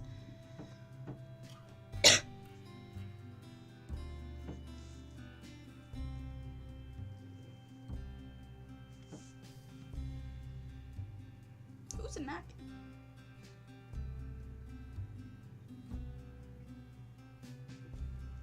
Maybe something's in my walls again. I think you're right. A chance like this won't come again.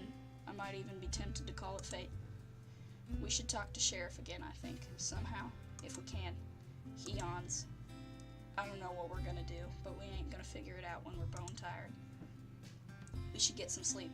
Come morning, we'll talk more, figure something out, and then hope on a kiss and a prayer that we make it out alive. He chuckles. Ain't that the story of our lives? Valid. This'll be the last time we have to fight like that, I swear it. You both fall asleep against each other, dreaming of that promise. Someone's hammering something. Praying for a better tomorrow and willing to fight for it.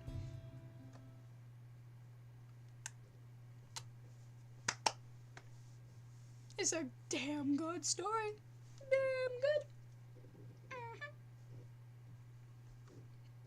It wasn't the red morning sun now risen just above the horizon that had woken you, nor was it the gentle slumbering breath of Joseph against your neck, doing its best to lull you back to sleep.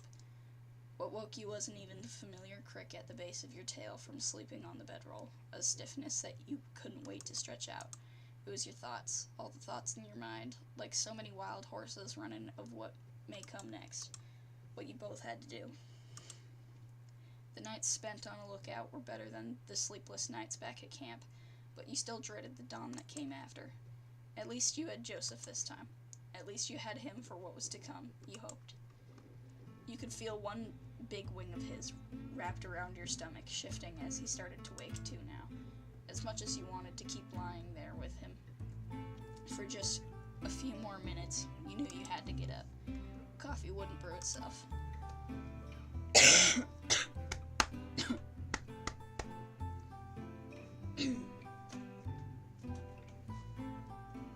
Where the hell my cat go? Oh, he's sitting over there now. She's on the couch. You peeled back the blanket as little as you could to let yourself escape, gingerly untucking Joseph's fingers from your side. Sliding off the bedroll and through the dirt, you let Joseph's arm down gently. Crouching low on your knees, you gave his hand a gentle squeeze, feeling the soft, dry, dusty feathers beneath your fingertips. Holding this moment in your head that it might stay there. You stood up, dusting yourself off everywhere you could. Time to get ready. Even with Joseph here, your morning routine was mostly the same, just doubled, you supposed. Feed and water the horses, both of them. Make a pot of coffee, double the amounts though. Let it brew for a little longer too, on the same fire you used last night together. You kept thinking while the coffee boiled. There were many things that you didn't have time to think about yet. Even so, unimportant thoughts still rose. An unimportant thought that kept bubbling up was how nice it was to not have the usual knot in your stomach. The tightness that twisted every time at camp when you had to get food or a drink. To use the same tools in the same space as the others. It was nice to not have to worry right now, you thought, about sharing this. Joseph wouldn't complain about having to get coffee from the same pot as you. He wouldn't get angry that you were handling his stuff. Could it have always been this easy? Your stomach rumbled and snapped you from your thoughts. Of course you'd forgotten breakfast. You went back to your bag and unwrapped some salted pork, holding it between your teeth and tearing a chunk off. You always liked how chewy it was. When you weren't in a rush, the rhythm of your jaw grinding, it helped you think. Possibilities were rolling around in your mind, dice cast along the branch it lay out. Although you couldn't just keep it to yourself now. For better or for worse, this was about the two of you. There was both weight and comfort in that thought. Thoughts start to bubble and steam. You heard the sound of sleepy shuffling, turning to see a waking Joseph. He was propped up on one elbow, blearily trying to figure out what was in front of him, rubbing his eyes with one winged hand. You saw his pupils contract to the morning sun that was getting brighter and brighter, focusing on you. Good morning, partner. Is that the sweet smell of coffee? I smell brewing. Not sure I'd so call it sweet. You looked into the pot at the dark brown tar-like substance, regretting the large snoutful you got from its acrid, bitter scent. Well, the idea is sweet to me, at least. Stuff's damn near magic, far as I'm concerned. With surprising energy for someone who had just woken up, Joseph whipped the blanket off of him, standing and dusting himself off. He watched still as he stretched. His fingers locked together, wings pushed and pulled in front and behind. The way the feathers of his neck parted and ruffled as he rolled his neck around his shoulders. The hem of his shirt, usually tucked in but now loose after a night's sleep, rising ever so slightly as he twisted his body.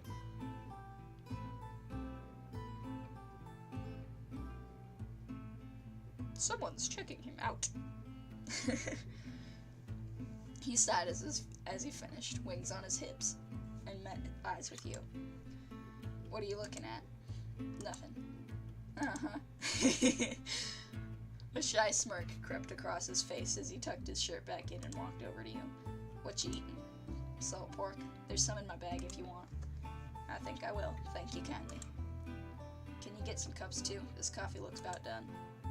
He looked behind you at Joseph, crouched as he dug it into your bag, giving you a quick thumbs up. You turned to the pot again and stirred it with the spoon a little. Joseph came back around and sat beside you, setting 2 tin cups on the ground with one hand. His beak tore at the piece of jerky on his other hand, hungrily swallowing it down after a few chews. He picked up the pot and poured you both a hot cup, eagerly tapping his cup with yours before drinking. Cheers. You both sipped quietly. You could feel the heat of the coffee traveling all the way down your gullet, burning in your belly. How did you sleep? Good, like a pup. Didn't wake once. Me too. Slept better than even at that hotel I stayed at one time. I swear, the sheets on that bed were the softest darn thing I ever touched. Sounds nice. It was. Last night was nicer, mind you. Another silence between you now. Likely you were both thinking the same thing, thinking about last night, what you talked about. Silence, because if neither of you spoke, maybe nothing would happen. Maybe the world would stop turning and the sun would stop rising. Of course it still does. You can see it charting its course away from one horizon to the next. God Lordy Jesus. So, what's our plan? Joseph shuffled a little, legs restless. We kill Curly Wolf and Black Vulture. That's what we said, right? You nodded. Maybe we don't have to. We could just run away. We talked about that, Joseph. If we run, we'll spend the rest of our lives looking over our shoulders. We'll never really be safe. Yeah, you're right. Besides, have you never thought about it? Of course I have. It's not that simple, though. Everyone around him as loyal, it'd be hard to even get a chance. Even if I killed him, I wouldn't get away with my life. And even when I've thought about that ideal world where he's got a bullet in his brain and I'm home free, there's nothing after Rowan. I could never see what would happen in the rest of my life. It was blank. Just a desert. If you were to kill him now, what do you see? Joseph looked ahead, thinking. The feathers on his face fluttered in the wind. I suppose. Not nothing, at least. I think maybe I can trust that. Are we really gonna be able to kill them, though? I don't know. They can die like anyone else. It's just hard enough to get a chance. At some point, our gains are gonna go to Clemency and take us with them, whether we like it or not. I think we should try to use that to our advantage. Unfamiliar place for them, at least. What about everyone in town? They shouldn't have to be involved with this. They're already involved. We can't change that. I just wonder if any of them would help us. I doubt it. Do you think? You looked at Joseph, and he turned to look at you too, his brow furrowed. Sheriff? You felt a cold dread wash over you, even in the heat of the morning sun. No, I don't think Sheriff wants anything to do with us. We'd be dead before we even crossed the town line, remember? I know. There was something about it, how Sheriff was when we were told to leave. I don't know if I fully believed it. Sorry, Joseph. I think that's just wishful thinking. Hey, you listen to me now. I ain't making it up. His voice was suddenly sterner. The timidness that had been in his voice is now gone. I'm telling you, I don't think Sheriff wanted to tell us to leave. There was something far too sad about it. You saw it too, right? I'm not imagining it. You thought back. It had hurt too much to dwell on it, but now that you thought about it, you had to agree. It wasn't like other times when you'd been exiled or barred from places. There was anger, but there was also frustration. Disappointment. That wasn't normal. You might be right. Even so, I don't think we can go waltzing back into Clemency and expect Sheriff to welcome us with open arms. We still don't even have a plan. I think we need to talk to Sheriff. Even if we don't have a plan, Sheriff needs to know what's coming. Yeah, you're right. I just don't know how. We need to get to Sheriff without being seen. Ideally, I don't want to risk getting shot, however unlikely. Who is hammering?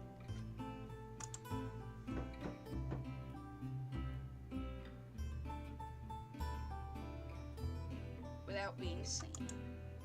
You set your coffee down, getting up and walking to the edge of the cliff. You didn't need binoculars to see the shape of the town from up here, how the land moved and shallowed towards the buildings. You looked along the cliff in the opposite direction to where you'd gone yesterday. Hey, Joseph, I think if we ride our horses this way, we could maybe get to the town from the back. Sheriff's office is at the back of the town there. If we surrender ourselves, we might get to talk to Sheriff. Joseph got up from where he was and walked over to you, looking along the cliff where you were pointing, sipping his coffee. Yeah, that could work. What, not a fan of the idea? Oh no, we can do that. This coffee is just mighty vile. He held the cup over the edge and tipped it upside down, the brown sludge falling into the sand below. Let's get going. We don't have much time, for both of us will be needing to head back to our gangs. Yeah, of course. You took one last look along the cliff face, then started helping Joseph clear up the camp, making haste to get on your horses. You rode as quick as you could down the cliff face, taking a long route around the back of the town. Climbing off your horses, you tied them up out of sight behind a rocky outcropping. You started your cautious walk to the edge of the town together, cautious about being spotted.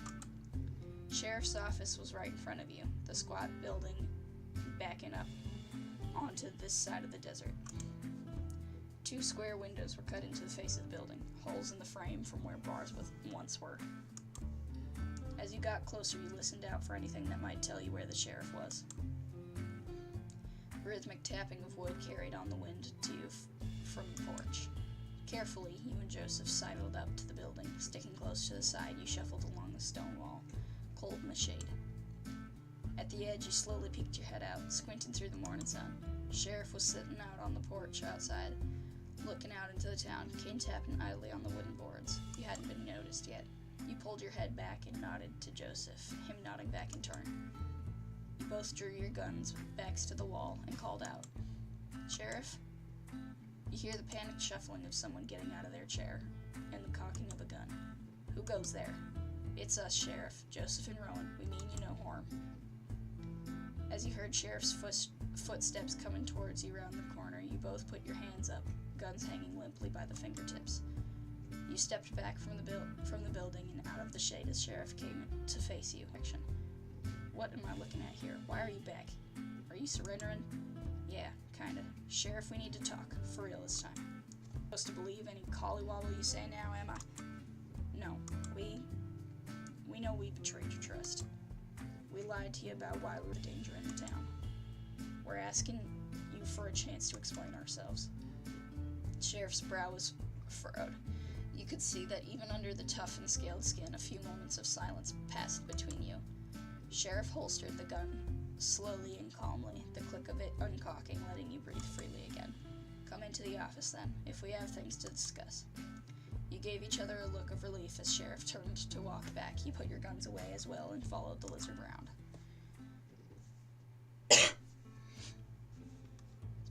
The office was darker inside than yesterday, the morning sun not quite shining in the same way. Sheriff stood with both hands on the cane, face curious and stern, still untrusting. "So, boys, what do we need to talk about?"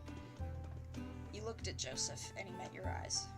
They were darting about in the small way they do, even when you're focusing on a point. He gave you a little wink. That was all you needed. Yesterday, when we told you about those outlaws heading here, that wasn't a lie. Or I guess it was a white lie. Our gangs know about this place, and they're going to be coming here, gold or not. So you were scouting our town out. Makes sense. Still, I don't see what's stopping you from lying about this town. You both know we can't do much to defend ourselves from a whole gang. So frankly, if I'm picking up what you're putting down, and you don't want to hurt us, then just lie to them. Tell them we're armed to the teeth. Scare them. They won't be stupid enough to still try. I guess we could, but what? Look, I appreciate you trying to come clean and help somehow, but this is our business, you see.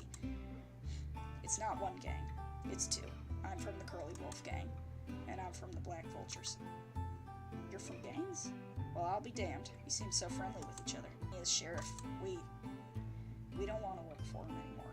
Curly Wolf and Black Vulture, we want to kill him. We need each other's help to do that. We can't do it alone, you see? Being fast in your chest, saying it out loud to Sheriff changed things.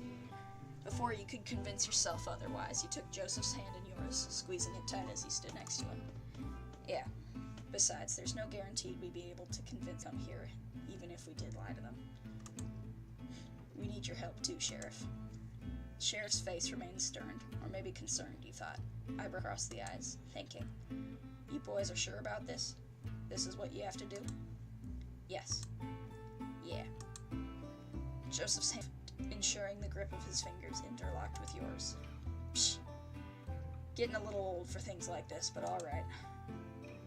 I can't in good conscience endanger the people of this town, but I think I might be able to help. The Sheriff got up and started pacing. So you're two gangs. They're both gonna come here? Yeah, I know Curly Wolf will for sure. Black Vulture is bored, I can tell. He's itching to do something. Any history between them? Any scuffles? When do the lookouts get caught in a scuffle? Almost never unless we started. If anything, we should be the safest ones of the bunch. You're right. Delay their arrivals, then I might have a solution for you. Clemency gets supplies monthly. They arrive by train about a day and a half's ride from here. That's where the nearest land and anything. Hey! Good! Gay people. Gay people, they are winning. Gay people! Joseph looked at you, both of you holding each other's hand tighter. We have to. Good. And thank you for trusting me with this. You took a real gamble coming back here. No, thank you, Sheriff. Really and truly. I hope to see you back today, and Lags, ensuring everything was secure for the long trip. Turn and look at him. Over his shoulder. Cute. They're so cute. What? You wouldn't care right now if he squeezed you hard enough to break a rib. Feathers on his neck tickled your face and poked your closed eye. You could feel the way his back dug into you. Joseph's eyes flickered around your face more times, pulling gently and spitting the loose hairs. Thank you. Your cheeks were hot and flushed with what felt like all the blood in your body. You were sure you could see the same under his feathers. I'll see you in 3 days, you hear? Yeah. We'll kill those bastards. Yeah! Yeah! Time to go. If you run, I run. They ain't worth the effort of dying. But off on horse into a gallop, the rush of the wind in your ears as you rode through and out. Get back to the camp. You and your horse both tired from the ride. The current hideout of Curly Wolf and Company was a ramshackle affair nestled in the depths of rolling hills, hidden from the sight of any passerby. Riding slowly in, you climbed off your horse onto the sun-baked ground and led it over to tie it up with the others. The smell of food wafted fingers. You felt the soft brush of what you were looking for. You pulled the feather Joseph gave you out of your bag, holding it closely to yourself. You let out a short gasp of a sigh. Oi, tomboy. Your ears pricked up and you ugly.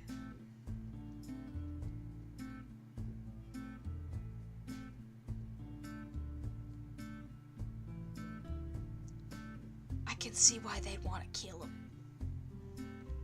You turned and made your way over to Curly, eyes down to the ground, avoiding the looks of others. You know how things work around here, don't you, tomboy? Yes. Curly grabbed a handful of your poncho, pulling you forward, stumbling before roughly shoving you off your feet. The others still got a laugh out of this routine, but you were too bored of it to be embarrassed anymore. If you know how things work, then I shouldn't have to punish you for not doing what you're told. When you come back, you come straight to me with what you found. You don't stand around playing with your little horsey. Yes, boss. Right. Come on then, spit it out. I found the town, place called Clemency. It's got some gold from the mines, but no bank or anything like that.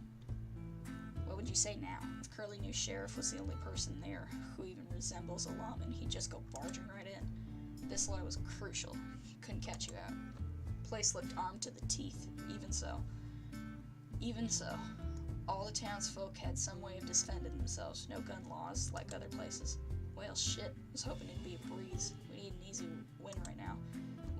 I found out from the sheriff that the place is going to be empty soon. You were focused on a hill in the distance, not daring to look directly at him.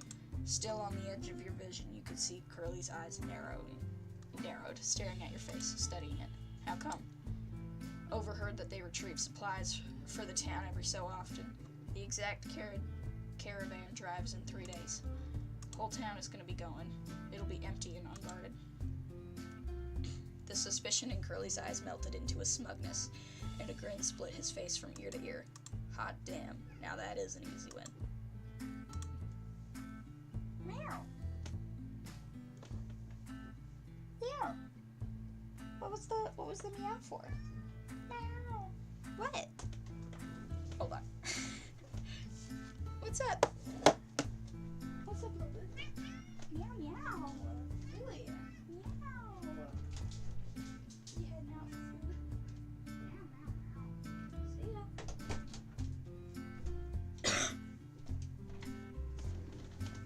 See ya. Sounds like that's his dinner. He turned his face away from you, shouting into the air of the camp. Boys, 3 days from now, we're gonna be rich. He walked away around the camp, kept talking, hyping it up, riling everyone up for what was to come. You didn't need to listen anymore. Your job was done for now. You went back to being invisible, staying out of the way, the usual.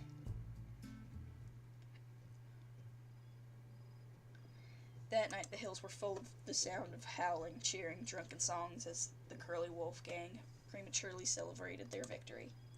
This was a bigger deal than you had maybe anticipated. In any case, your goal was the same, and they didn't know what was coming. Curly Wolf didn't know what was coming. He was the cockiest you'd ever seen him. The days after were a blur. If you weren't needed to help with some menial work somewhere in camp, you were just sleeping in your tent, trying to avoid the blazing heat, keeping out of everyone's way like you always did. waiting, just like everyone else, for the day you dried out.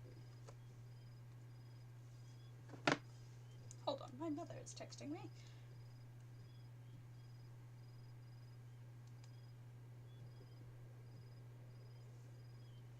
On the night before you were due to leave, you snuck out of your tent, out to where no one would see you. Away from the camp, the sounds of it echoing lightly through the air. You clambered halfway down a hill and sat. You didn't do this often. Who knew when someone might come to your tent needing to drag you away for something? You couldn't risk it often, being unfindable, but you thought it important enough to do tonight. To come out here and breathe in the cool night air, to stare into the sky across the horizon at the blanket of stars in the sky.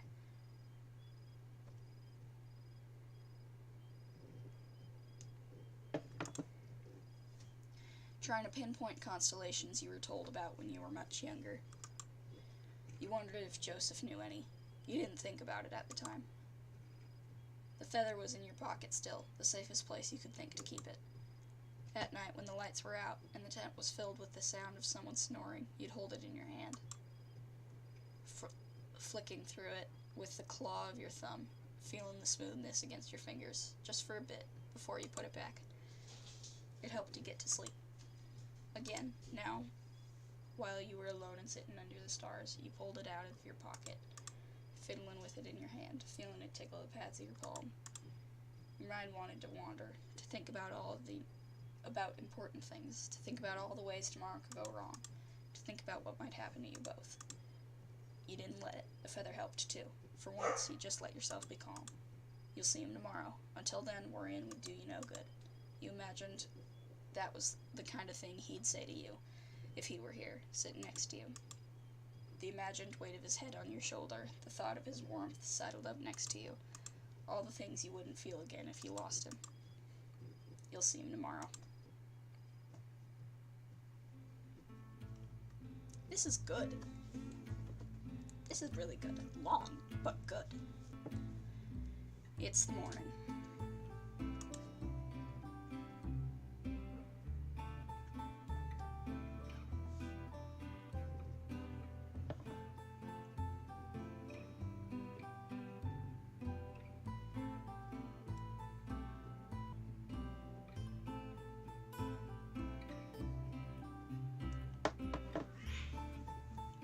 Early. You didn't sleep much anyway, as much as you tried to. The sun was as bright as always, coming through the yellowed fabric of the tent. Sitting on your bedroll after Waybles, it's around a half a day's ride from here. Who's coming to get our gold? You heard all this as you were leaving your tent, making your way to the small crowd of canines. Instantly there were people joining, eager to prove themselves, to get their hands on real gold. 1, 2, 3 already. You suddenly pushed your way through the crowd, trying to reach the front. To be on this crew. You couldn't talk back to him, though. You didn't know what to say. What could you say? You just kept standing there. You think you're going to be of any help with this scrawny stick? He grabbed your arm, raising it up and down, shaking it by the wrist. Every inch of you was screaming to snatch your arm from his hand, but you knew what would happen if you did. He threw your arm back at you, making you stumble a little. Go make yourself useful someplace else. I only need real men for this trip. You had to say something. You had to. You had to be there. You'll need a lookout. He was looking at the assembled group, doing a quick head count. Alright, boys, that's 10. Be ready to move out in 5 minutes. He didn't seem to hear you. Your words were quiet, whispered. You tried again. You'll need a lookout, Curly. His ears twitch there, and even worse if there's no one keeping an eye out. Y'all will have your hands full already. You heard him sigh, and a little growl rose in his throat before it subsided into nothing. Fine then, tomboy. If you're that eager to come, I suppose I'll have to let you. You're riding in the way that you'd be riding in it on the way back, too, along with everything else.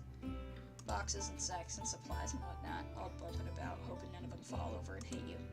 Cramped space with nowhere to sit or lie, just standing for hours waiting for it to stop. Get a move on. You followed after Curly to get ready. Of course, what Curly didn't know was that you weren't going to be coming back here. Neither of you were.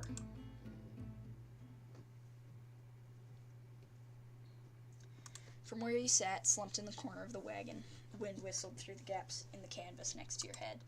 The edges flap, the wind ruffling your clothes and your fur, drying up your nose as you sit with your knees up. The wagon rocks and bumps as it's dragged by a horse through the desert, and this corner is the only place you feel safe enough to stay. You could at least keep yourself steady even as it tried to knock you about, clinging onto the wooden frame, looking toward the entrance of the wagon where the covering split down the middle. You couldn't see much. Or rather, what you could see were great clouds of dust billowing out from the wheels and into dry air. As uncomfortable as the wagon was, it at least provided you shelter from the sun, unlike riding on horseback. The winds coursing past your ears were welcome too, cooling your head that was swimming with thoughts. You knew you were close to Clemency now. The entourage had been traveling long enough. As you got closer and closer, the minutes stretched on. You felt sick to your stomach. Less so butterflies, more like hornets.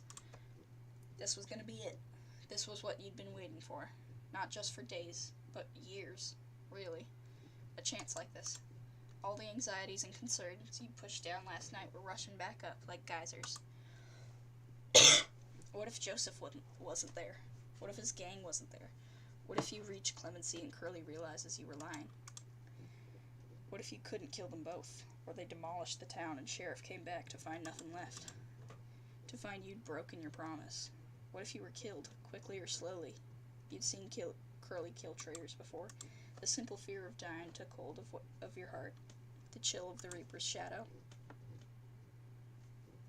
No, this wasn't going to be it. This isn't all there was going to be.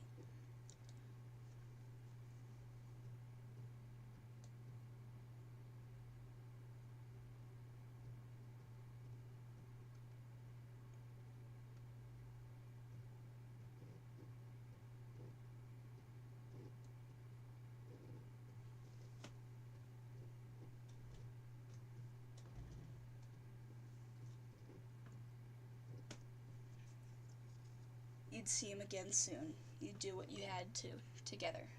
This wasn't going to be it. There would be more after. It was hard for you to imagine, but you knew it to be true. There would be days after today. You wanted to see them. And if you die, at least it was for a reason. You sure as hell weren't going to go out without a fight. This was a risk you'd always be willing to take. You and Joseph would take it together, and you were going to see it through. You steeled your resolve, locking the furnace of your heart so that no one may put it out. The rumble of the wagon started to slow. The rocking back and forth became gentler and gentler until everything came to a stop with a small lurch. The constant motion that had been in your body was gone all of a sudden. Everything seemed impossibly still. Like when the many conversations in a bar all died down, suddenly leaving it quiet in a strange moment. You heard the thud of Curly jumping off his horse and crawled the floor of the wagon to the front. Curly came and opened the low wooden door, letting you slide out of the wagon and jump out. The light of the late morning sun was blinding, and you held your arm over your brow to shelter your eyes. As your eyes adjusted, the bright desert became clearer. Hazy rock formations in the distance became familiar. Walking around the wagon, you saw the shapes of buildings that set your teeth on edge, the town of Clemency. Here we are, boys. What a shithole. No one here, at least. We'll take what we're here for and leave sharpish. Won't no one hit him. Ain't that right, Tomboy? He slapped you hard on the back. There was an anticipation in the air amongst yourselves. This was the place they'd been waiting for. You'd been waiting for it too, but the anticipation was not one of eagerness. Even in your brief visit here, many things had happened. In some way, being back in Clemency was comforting. Despite that, you wouldn't ignore the chill in your veins at the prospect of what would come next. There was no backing out now. It felt like those few times in the past when the fuse on a stick of dynamite had been lit and you were still holding it. There was only going to be a few moments more until the spark reached the end of the wick.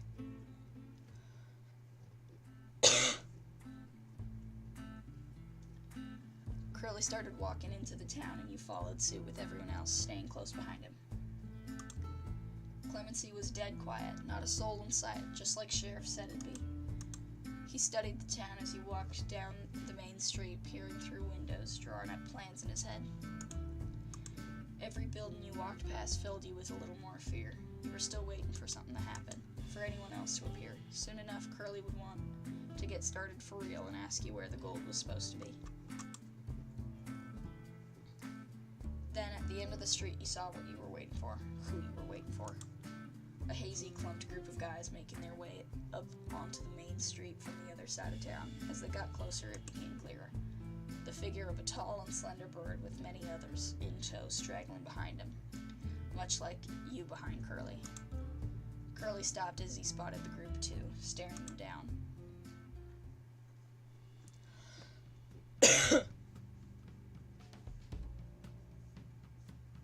This is a very nice. Look at this. Now, who the hell is that in my town?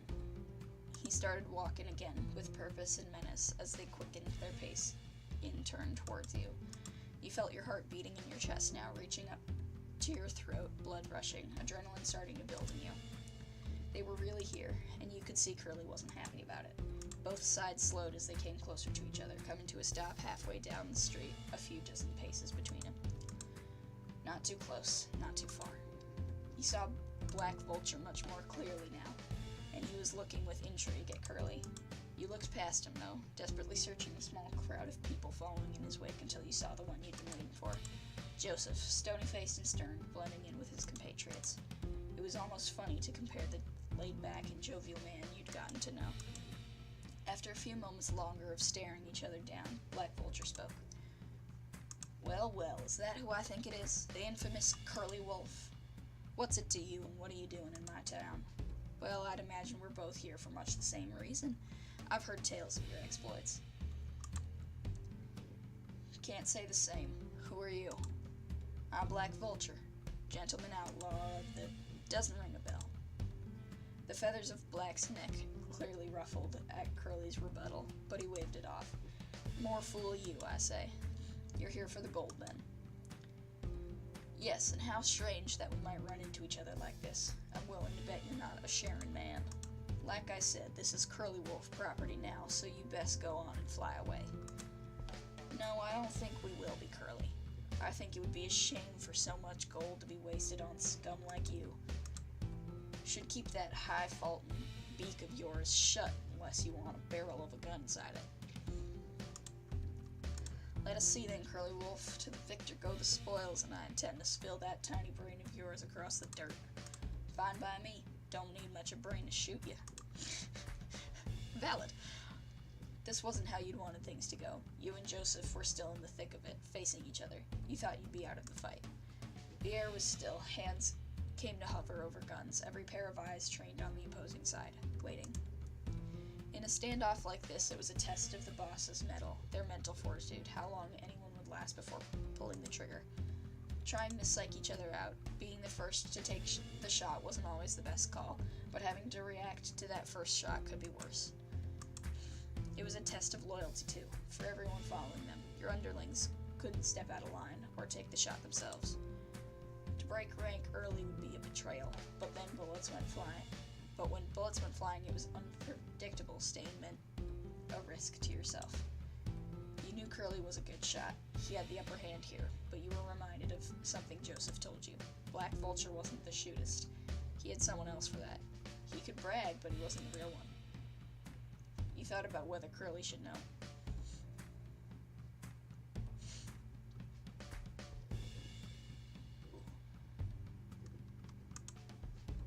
No, it was better if Curly didn't know about the shootist. As dangerous as it was to leave someone like that hanging around during a fight, it was more dangerous to him. The seconds dragged on.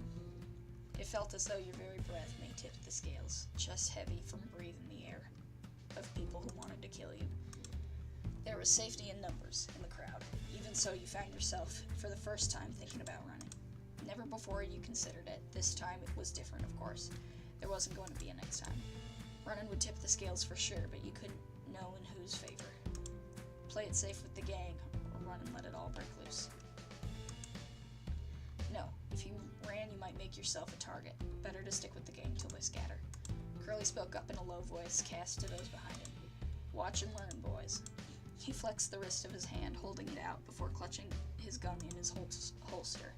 You saw Black Vulture react in turn, reaching for his gun. Curly liked to play with his food, to show off. He waited for the moment Black grabbed his gun, same, then quickly and expertly pulled it free, pointing it dead straight. He knew he'd always be quicker on the draw. The shot rang out, a bang that made your heart jump, and you saw Black Vulture double over, clutching his side. The smoke was barely rising from the barrel of Curly's gun when another shot rang out. Full on ego and admiring his handiwork, he hadn't noticed one small bird hanging on the edge of the crowd that had raised his rifle. Curly's face instantly twisted into a full-toothed cry of pain, eyes clenched shut, staggering back a step as he clutched to the side of his chest. Fuck. Fuck. A moment passed before the crowd behind you dispersed, everyone running to take cover as the fight broke out. On the other side, you saw the same, the clump of figures scattering like ashes to either side of the street. You couldn't see where Joseph went, and you couldn't afford to hang around as more shots were fired. Curly was struggling to move, and he turned to see you still standing there, alone. A bullet whizzed by, striking the ground. He gave you a look and slumped over onto you, one arm slung over your shoulder, as much of his weight bearing down on you now. You had no choice but to help carry him out of the street, knees shaken as you walked quickly as you could.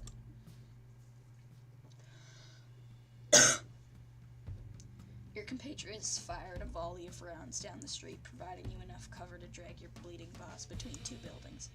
He was heavy on your neck and wobbling as you walked together, his strides still outpacing you as he tried to keep up and push him along. You kept walking through the long clump of houses that lined the main street, pushing through to the other side where it gave way to a hill.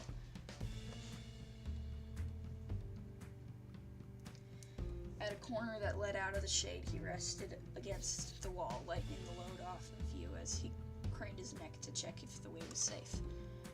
Again, without a word, he re-slumped onto you, and you walked around the corner together. Curly used the houses as support too now, bloodied hand dragging across the walls as he used you to drag him forward. Gunshots continued to ring out, bouncing through the alleys and streets next to you. The acrid smell of gunpowder grew stronger, even as your nose was full of the scent of Curly's sweat-laden fur. You stumbled along this back path a little more before Curly's weight on you suddenly became crushing, like gravity itself had become stronger. The full weight of Curly lay on you for a moment before your knees buckled and he slid off with a grunt. He threw out a hand trying to catch himself, scraping it on a wall of a house as he fell, coming to sit in the dirt. He sat with his back flat against the slated wooden wall, one hand reaching across to grasp his side so hard you could see the tendons.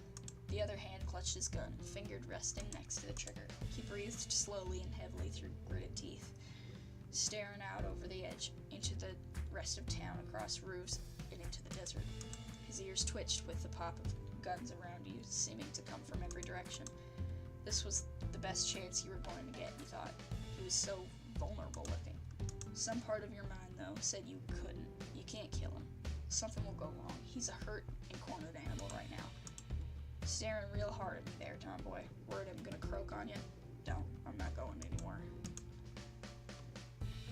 You could feel the weight of your gun in your holster as you shifted on your feet, the space where your hand needed to be to grab it.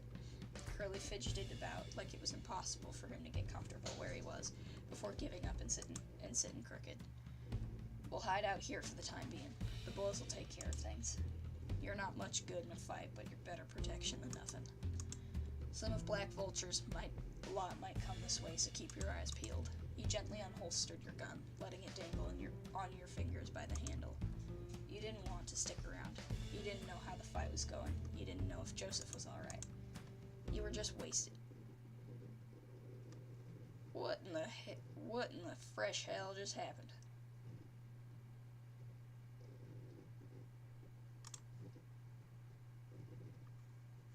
Hold on. Hold y'all's horses. I think... What just happened? There we go.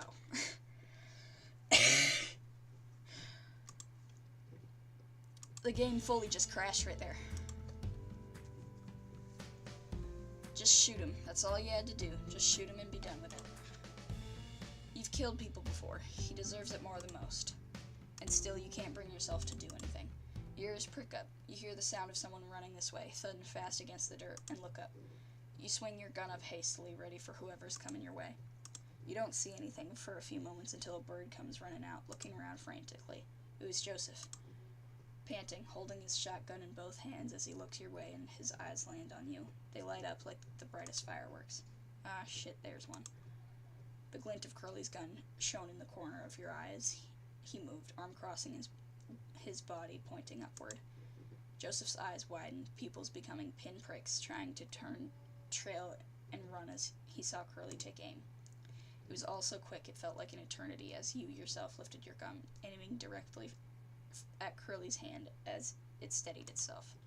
Before doubt and fear could take a hold, you squeezed the trigger and saw his hand explode. The sound of the shot rattled through your head. Joseph staggered and stopped as it went off. Curly snatched his hand away. His gun dropped to the ground with a dull thud, and he buried his hand into himself, crying out and growling. Fuck, what? He looked bewilderingly at Joseph, failing to understand what had blasted the fingers off his hand before looking to his side, at you, looking at the wisps of smoke from the barrel of your gun. You felt yourself panting heavily, hands shaking, in fact your whole body shaking with adrenaline. You heard the thump of footsteps again as you looked up to see Joseph run over, slowing as he neared you and Curly.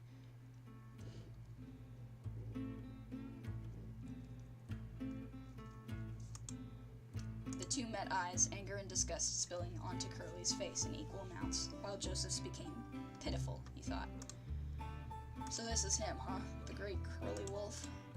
Joseph came down from your eye level, crouching to Curly, studying his face. Ha! All makes a little more sense now. Found yourself a little buddy, did you? He won't stick around. I can see it in his eyes. Shut your trap, Curly.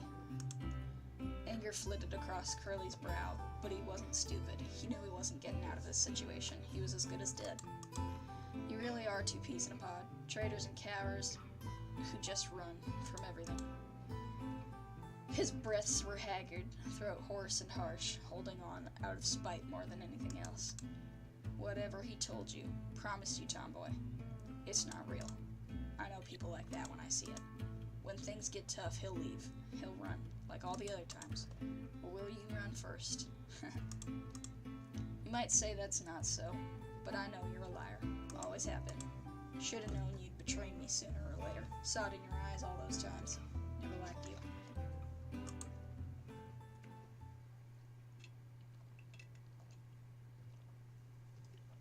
Do you even know his name?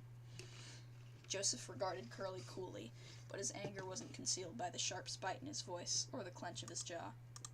Does it matter? What's a name, anyhow? If I call someone and they come, that's their name. Answer the question. Do you know his name? Curly squinted up at Joseph, the sun shining in his face. You and Joseph's shadows cast up the wall beside him. No, of course I don't. The deafening blast of Joseph's shotgun cut him short, and you flinched away, averting your eyes from the peppered red mess of his chest.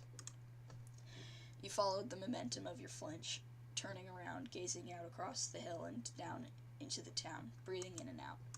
You heard one last breath of sorts behind you, a gurgle of blood from the mouth, and the rustle of clothes as he fell limp. Wrong answer. Yeah! Rowan. You gingerly reached a hand behind at him, tugging at his shirt when you found purchase, pulling yourself in. His arms caught you as you took a weak step towards him, returning his embrace as he held you close, your heads over each other's shoulders. There was a pit in your stomach making you nauseous. You closed your eyes as you breathed in, focusing on his smell, so close to you. Are you alright? Are you hurt? I'm fine. I'm fine.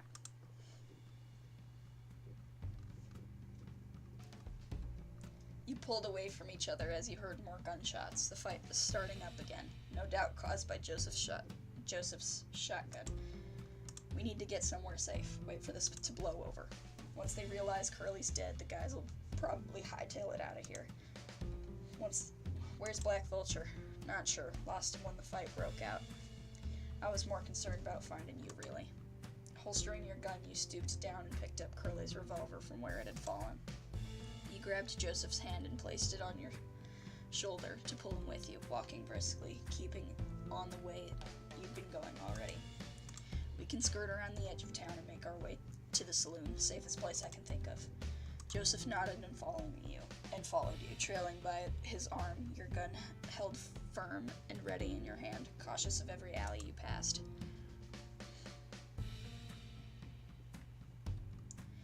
You kept following the edge of the hill, heading for where the street bent, sheriff's office being across the way. You were aiming to loop around the back of the office and avoid the firefight in the street, but as it came into view, a tall figure started to pass by. He didn't notice you at first, but the sound of you both stopping short caught his attention, and you met the eyes of Black Vulture. Well, what do we have here? Taking a prisoner, Joseph? You could see the blood staining his shirt on the side of his stomach where he pressed a hand, but he seemed surprisingly unfazed. Following Black from behind the building came the bird you recognized as the shootist, the one who shot Curly. He stood behind Black, rifle firm in both hands, a mask covering his face, small eyes watching keenly. The grip of Joseph's hand on your shoulder grew tighter, and he pulled you toward him a little, continuing to walk you forward slowly.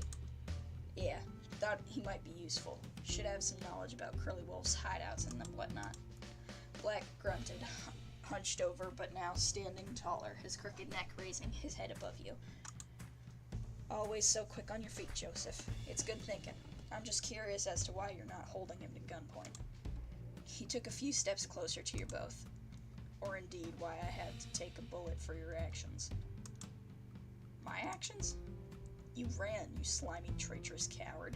You ran with your tail between your legs, and now I'm bleeding from the stomach. Your palms were sweating, your head down, faced away from Black and his shootist, hiding the gun in your hand. It was a bad time to be caught in the act. You thought about whether this was your chance to kill Black, but he was so close to you both, with his own gun drawn still. And you knew now how hard it would be for Joseph to try to kill him, the fear dripping inside his chest. We shouldn't stick around. Curly's guys might find you. You dared look behind you to look at where they were standing, but you saw in Black's eyes you'd made a mistake. The glint of a gun in your hand, hidden and now revealed as you twisted your body ever so slightly too much. Joseph must have seen the connection too, the spark of realization in Black's eyes. He swung his arms suddenly toward Black, bashing him upside the head with his shotgun and knocking him to the ground with a grunt. The shootist, even while watching closely, was caught off guard and though he readied his rifle quickly, you had already been looking at him. You aimed the revolver at his head and fired a shot clean through. His mask flew off, twisting in the air. As the shootist fell, his dying trigger finger squeezed through enough to let loose a final shot from the tilted rifle.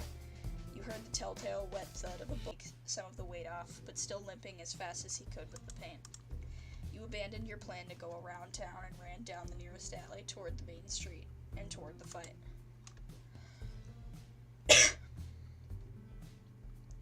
You couldn't afford to get caught out by someone again, Black or otherwise. Joseph was too hurt. You just had to get to the saloon. As you reached the street, everything had lulled once again, the air deadly quiet. All of a sudden, you poked your heads out, but wherever people were hiding, it wasn't anywhere near you. The saloon was just across the street. You looked to Joseph, his face close to yours, and he nodded. You pushed off together, running and walking as fast as you could to get across without being seen. Halfway across the wide street, the saloon porch so close you looked behind you, only to see Black come into a halt as your eyes met. Wiping blood off his face from his cracked beak, he aimed a gun at you both from the alley entrance.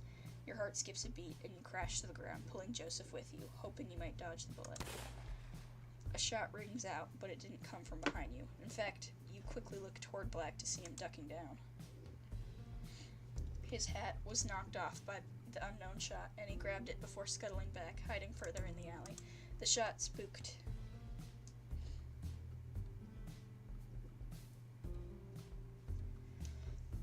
The shot spooked the hiding gang members too, as a couple shots were fired back and then many more adding to the cacophony. You picked Joseph and yourself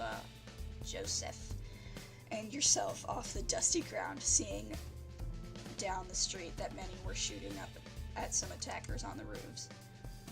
You took off running in a crouch with your hand balled into a fist around your gun and the back of Joseph's clothes, dragging him with you. Both stumbling up the stairs of the saloon porch, you flung open the doors and helped Joseph inside with haste. There was a loud crack as the wooden door frame was struck and splintered near your head.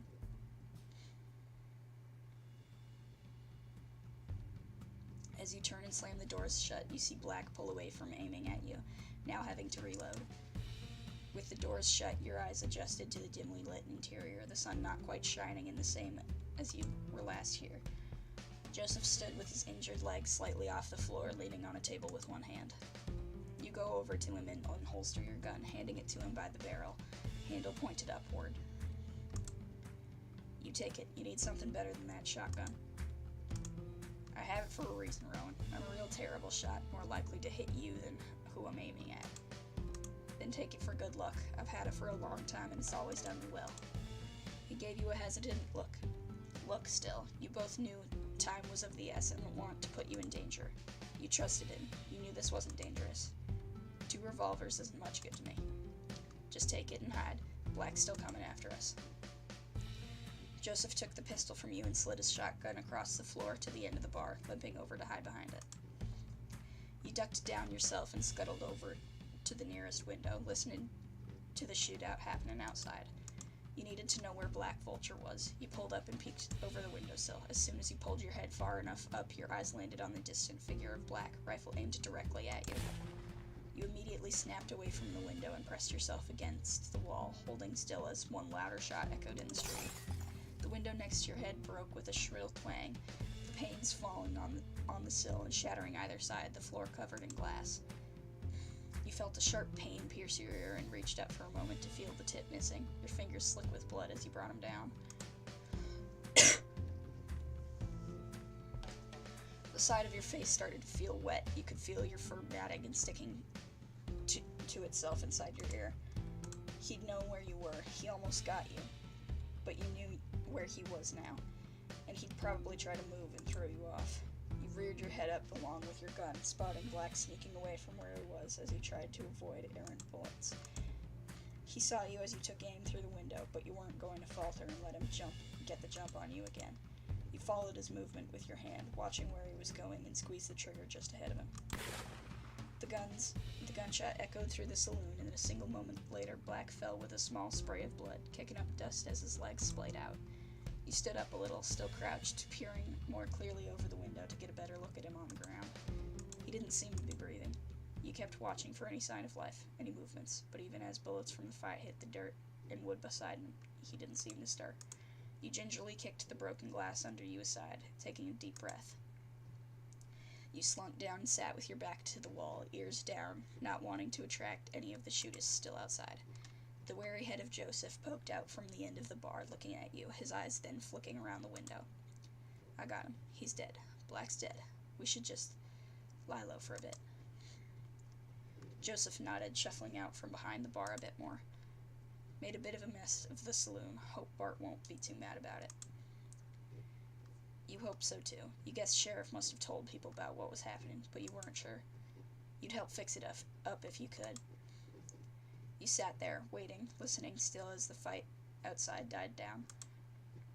You could hear some distant shouts, sounds of people running, the wind howling through the open window, the crunch of glass. Your ears flicked towards the noise as a feathered hand shot through the window, grasping at your face. Oh. An arm grabbed you under your chin and jerked you up. Breaths came and caught and strained as you were half choked out to the window. You dropped your gun and desperately pulled at the arm, claws digging into the skin of Black's wing as he tried to break free. Another arm threw itself in as he got to his knees, pressing your head against the wooden windowsill and tilting your head back. You could see his face close in your periphery. That's a peripheral. And his other hand now came to your throat, something sharp and cold resting against your skin. The shard of glass glinted in the sun, and refractions danced around the dim saloon. Your claws hurt from scratching feathers out of his arm. You didn't want to die. Your head forced back, neck thrust forward, exposed looking at the nothing of the ceiling above you. "This is gonna hurt you much more than it's hurting me." The words brushed past your ear. You felt the arm move, the glass start to prick into your skin. A loud bang went off, reverberating around the room and vibrating deep in your body for a moment. You fell to the floor. You crashed into the shattered glass beneath you, twisting to look up at the window, running your hand along your throat with subsiding panic. The arms that had been around you went limp, hanging through the window along with Black's long neck, his face motionless and frozen. The bloodied shard of glass in his hand fell to the floor with a tink. The blood from his head started to drip next to it. You looked over at Joseph and saw him sitting lopsided on the floor, your revolver in his hand still pointed towards the window. He was looking past you at Black, breathing heavily, and then looked in your eyes, his head not moving an inch, just the flick of his stare. He blinked after what seemed like an eternity, and you felt the roughness of breaths in your throat, a hoarse cough every so often. You pushed your hand against the floor and sat up. Joseph put the gun down carefully beside him.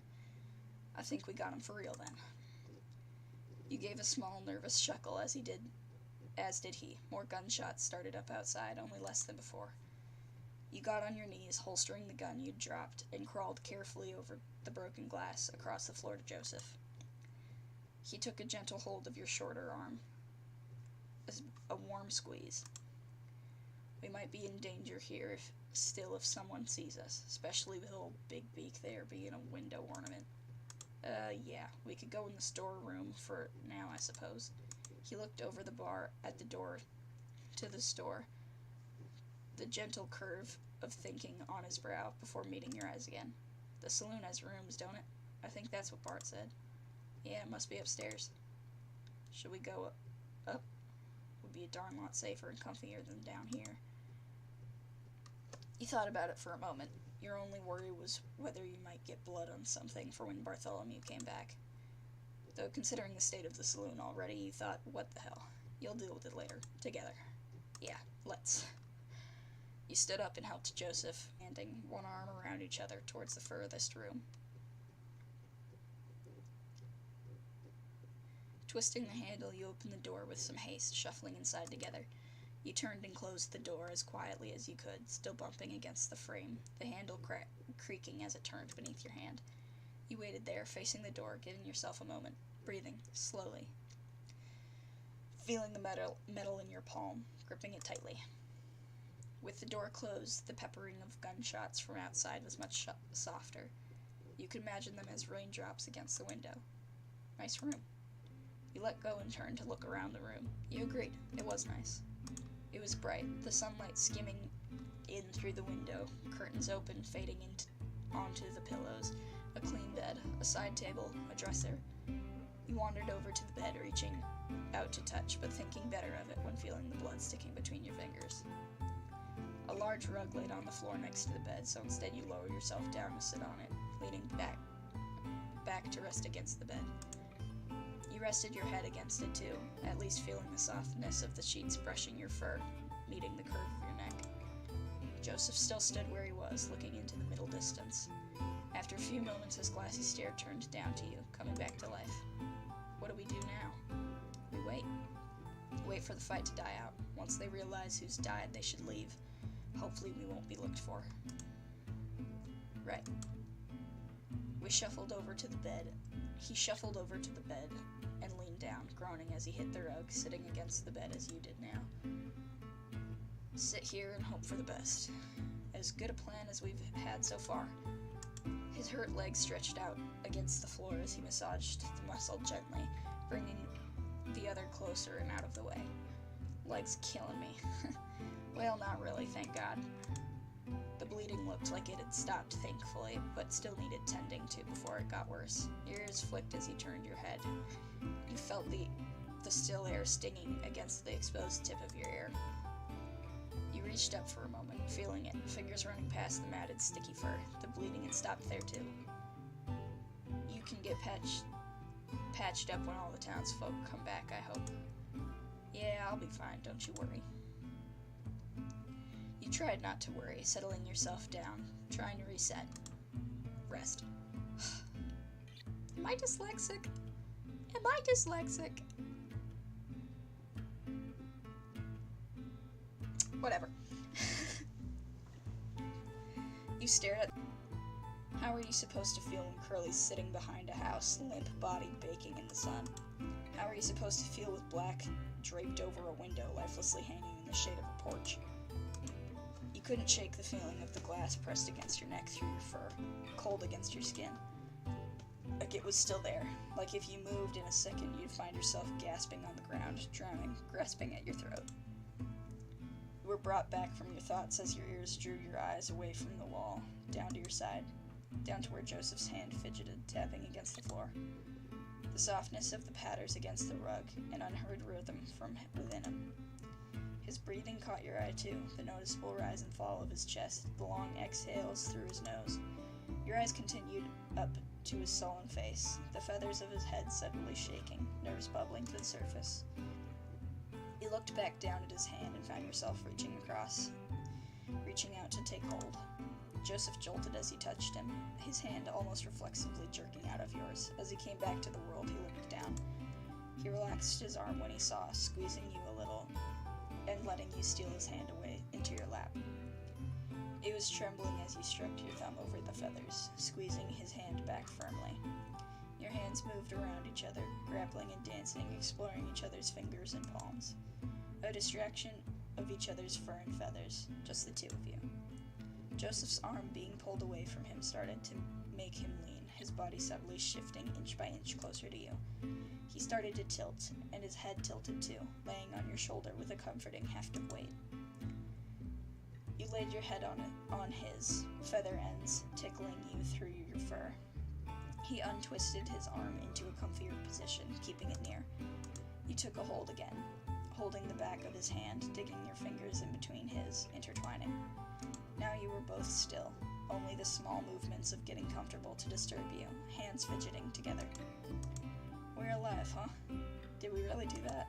Nah, there's no way. When we rolled up on Clemency, I saw it, and I saw y'all. I thought we had no shot. How did we make it out alive? There was an incredulity to his voice that weighed on your heart. He was right. You nearly died. Nearly. But you didn't. You were still alive. You were still here. With him. I don't think I care about the how or the why. We're still alive and they aren't. All that matters to me is that I'm sitting here with you, that I can feel how warm you are. Joseph sat up at that, his head no longer on your shoulder as he turned to look at you, looking into your eyes. You found your hand let go of his, reaching up, wanted to feel his warmth, the way his stomach moved as he breathed. His heart still beating strong inside him, like it was reaching out to you, quickening as you let your hand lay on his chest.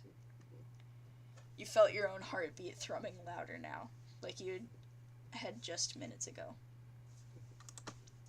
Not out of fear this time, not that kind, as you reached up past his shoulder. He closed his eyes as your hand rubbed gently up his neck, feathers fluffing, stroking up till you cupped his face. The feathers of his face were soft, intermingled with the dust and dirt, the specks of dried blood that you felt beneath your hand. He opened his eyes again, those big honey gold and brown rings that started to flick around your features, studying you. Looking at you in a way you don't think you ever have been before.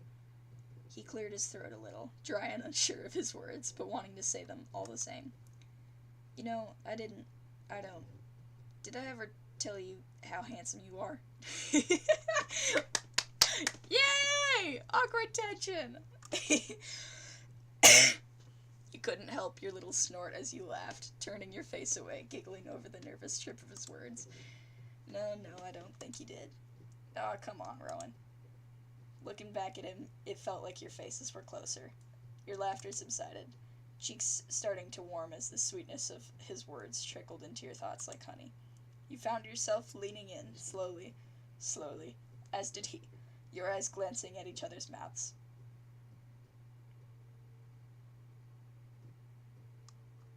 We know where this is going. The stretch of tension in your back as your head pushed forward had your hand buried in the softness of his feathers, pulling him closer. Eyes meeting once more, just a moment before. I knew it! Oh, I am so sorry. Just fix you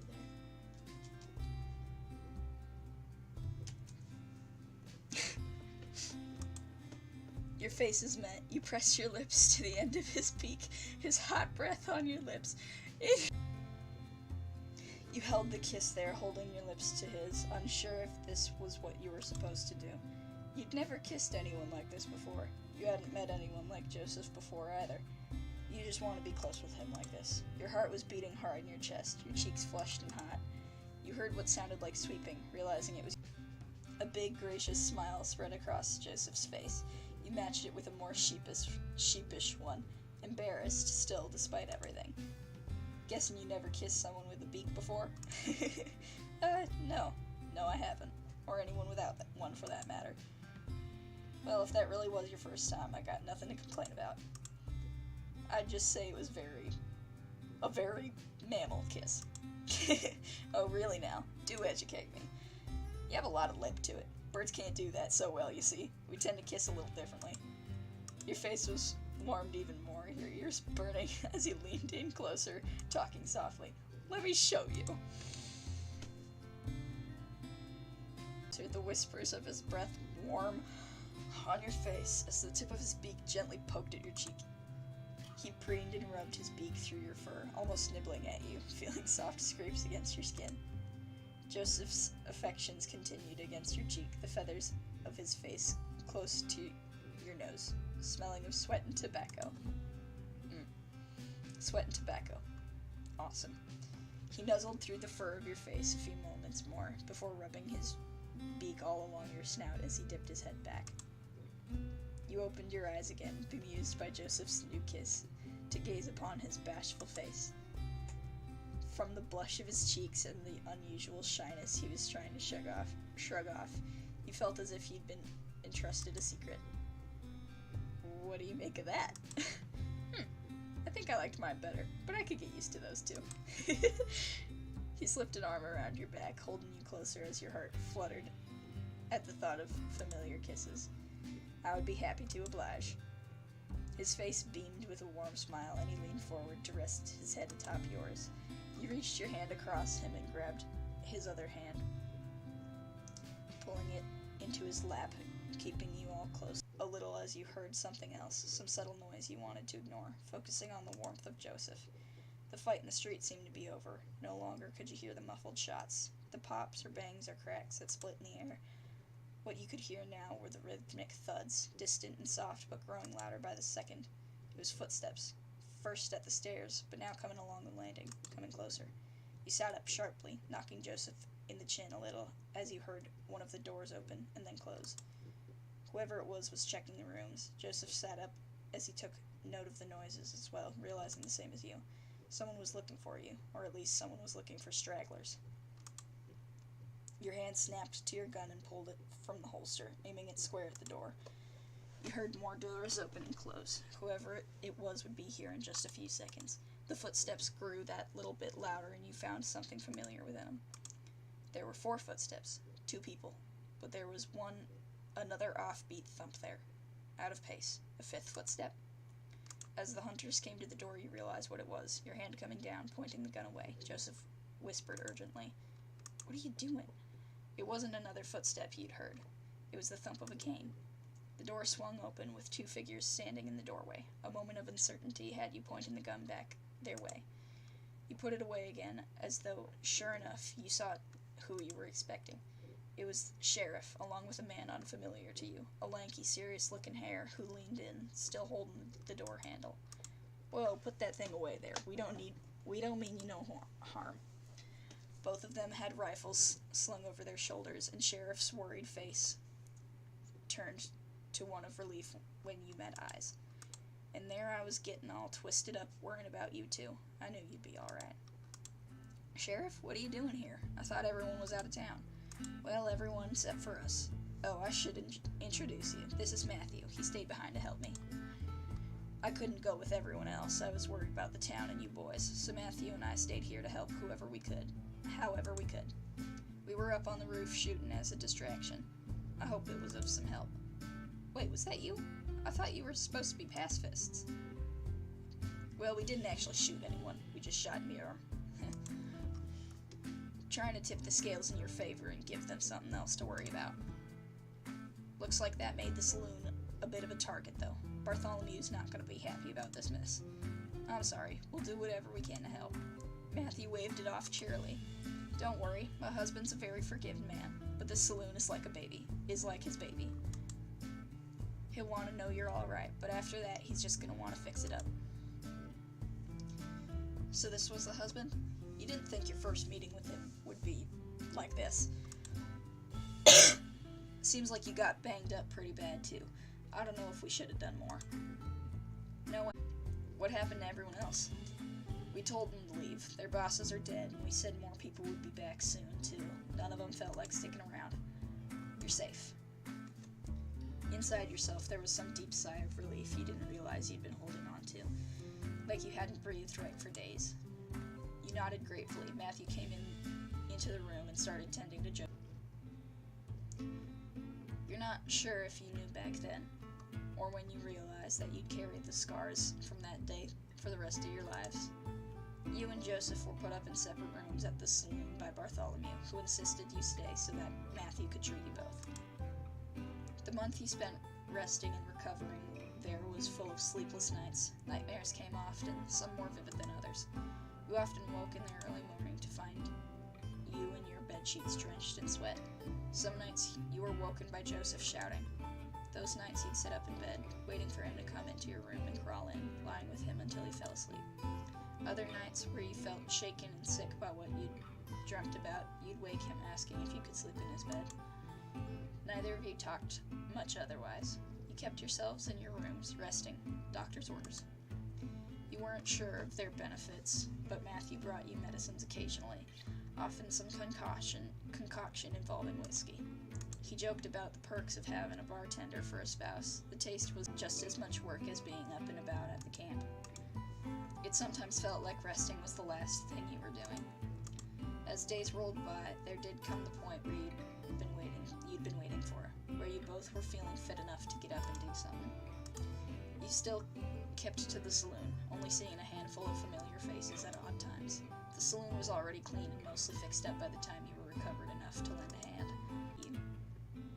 You'd heard all the gatherings all those nights you'd been resting.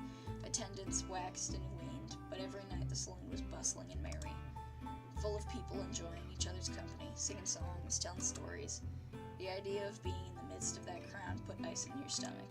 Joseph happily agreed to come along to the next gathering, and so did you. You knew, really, that it would be good to be around people.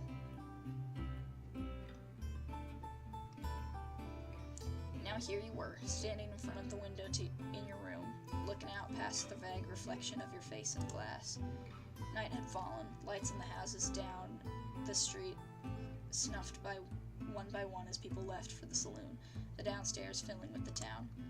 Already you could hear the muffled sounds of mingling, chatter, spatters of loud laughs that had grown familiar to you through the warm lamplight in the saloon spilling in. And to your surprise, you found Joseph standing there. One hand raised about to knock on your door. He flashed you a little smile, clearly asking if he could come in.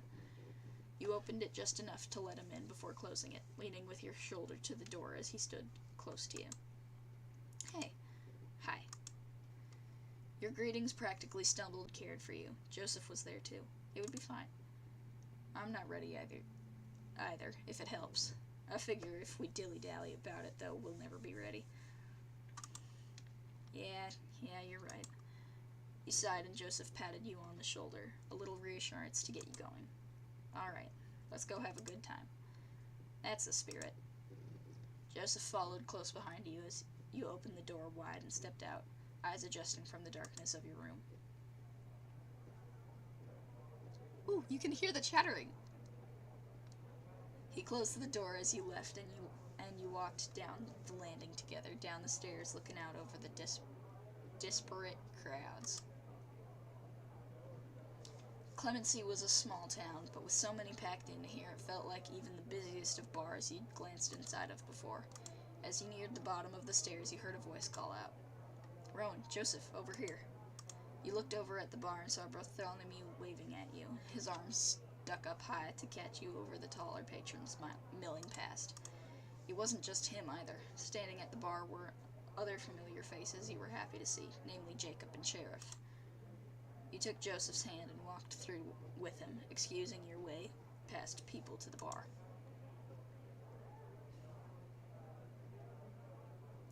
Jacob and Sheriff sidled along to make some room between them, a friendly gap for you both to squeeze into. It's good to see you well again, Rowan. I found myself rather worried after what happened. I'm glad to see you too, Jacob. I didn't lose another limb, so I think I have nothing to complain about. He gave you a gentle, reassuring smile, seeming genuinely calmed by your jokey reassurance. Sheriff leaned in to address you both. It's good to see you both in good health, for sure, and you'll be in even better health with a drink down you. Bartholomew? It's what I'm here for. On the house, fellas. What are you drinking? Damn, really? You sure? We've been taking up your rooms and now free drinks? You're really spoiling us. You need something so we can toast to your health. Go on, take your pick. Well, I think I'll just stick with a beer. Alrighty. How's about you, Rowan? Can you do me a whiskey? You felt Joseph giving you a quizzical look, surprised you'd choose such a hard liquor. Sure thing. Let me get on those. He turned and busied himself with finding what you'd ordered, and you looked at Joseph, his face still confused over your choice. What? I've acquired a bit of a taste for it. No, I can respect it. Just didn't see it being your kind of thing. I'm full of surprises, huh? Sure are. You felt a little blush rise to your cheeks as he gave you a wry smile. Bartholomew set down a stout tumbler of whiskey alongside the beer on the counter. You took your drinks as Sheriff started to speak. That's more like it. Now a toast to Rowan and Joseph. You boys pulled off something incredibly brave, and I'm thankful you made it. Hear, hear.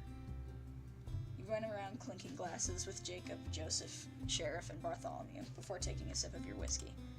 Before it even reached your lips, the smell was burning in your nose and continued to burn as it slipped down your throat. It was a pleasant burn of sorts, though. You weren't sure if that was the way it was meant to be, but you enjoyed it all the same. So, boys, I don't know what your plans are now you're all fixed up, but I thought I'd take a moment to ask you if you'd like to stay in Clemency. I really think you'd fit in here. It's just an invitation, mind you. No need to give me an answer now, but just think about it for me.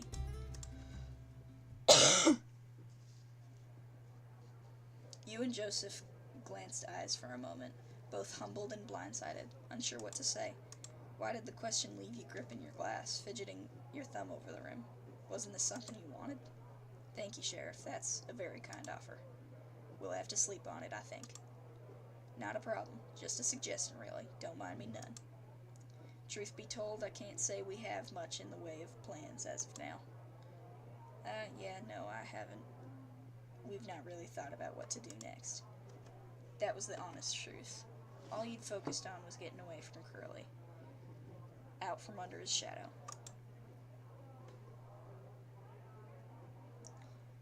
Now you were free. You could do anything, and yet could think of nothing. A tightness took a hold in your chest. If it isn't my favorite patients.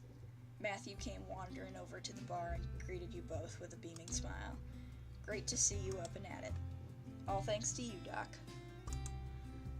Aw, you're too kind. I'll drink to that. He took a swig of the beer he held, as did Joseph in kind. I'm setting up a poker game right now, so I thought I'd wander around and see who's game. I'll join in. Alrighty, I've already got another guy as well, so I just need at least one more person. You able to sneak away from the bar, hon? He spoke past you to Bartholomew, who rolled his eyes. I admire your tenacity, Matthew, but I'm not gonna join in on your poker no matter how many times you ask. Alright. Can't blame a man for trying. I love these two. Joseph caught your eye and gave you a look to ask, you mind if I go? To which you nudged him encouragingly with your elbow. I'm game if you're prepared to lose. Oh, that's a fighting talk. I should have known you'd be up for it. Come with me to the table. Joseph gave your arm a gentle squeeze before he grabbed his beer and headed with the sheriff towards the back of the saloon. You watched him disappear in the throng of people before turning back to the bar, just left with Jacob and Bartholomew. Not a gambler then, Jacob? Oh, heavens no. Not that I have any particular objection, I'm just terrible at it. I have to say my poker face is quite dire.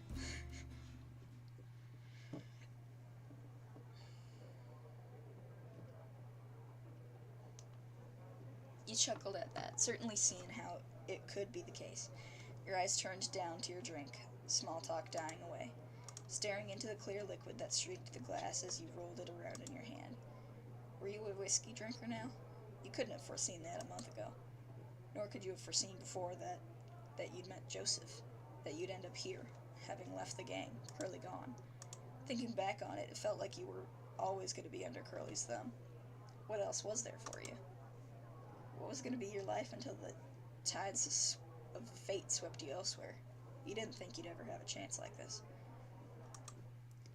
Now you have the chance to choose your life. Everything is still just as hazy. What comes next?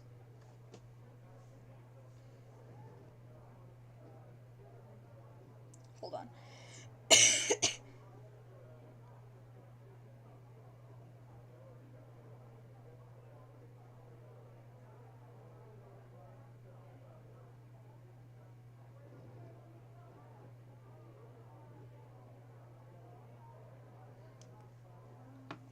I know that look. You turned your eyes up to Bartholomew as he put his elbows on the bar, leaning in with a friendly, knowing demeanor. That's the face of someone with a lot going on in the upstairs. That or there's something very interesting at the bottom of that glass. You thinking about what Sheriff said? Yeah, it's just, I don't know. What are your plans now? You must have some idea of what you want to do. I can't say that I do. I've not thought about it, I guess. You know, you don't have to stay in Clemency. You could go anywhere, really.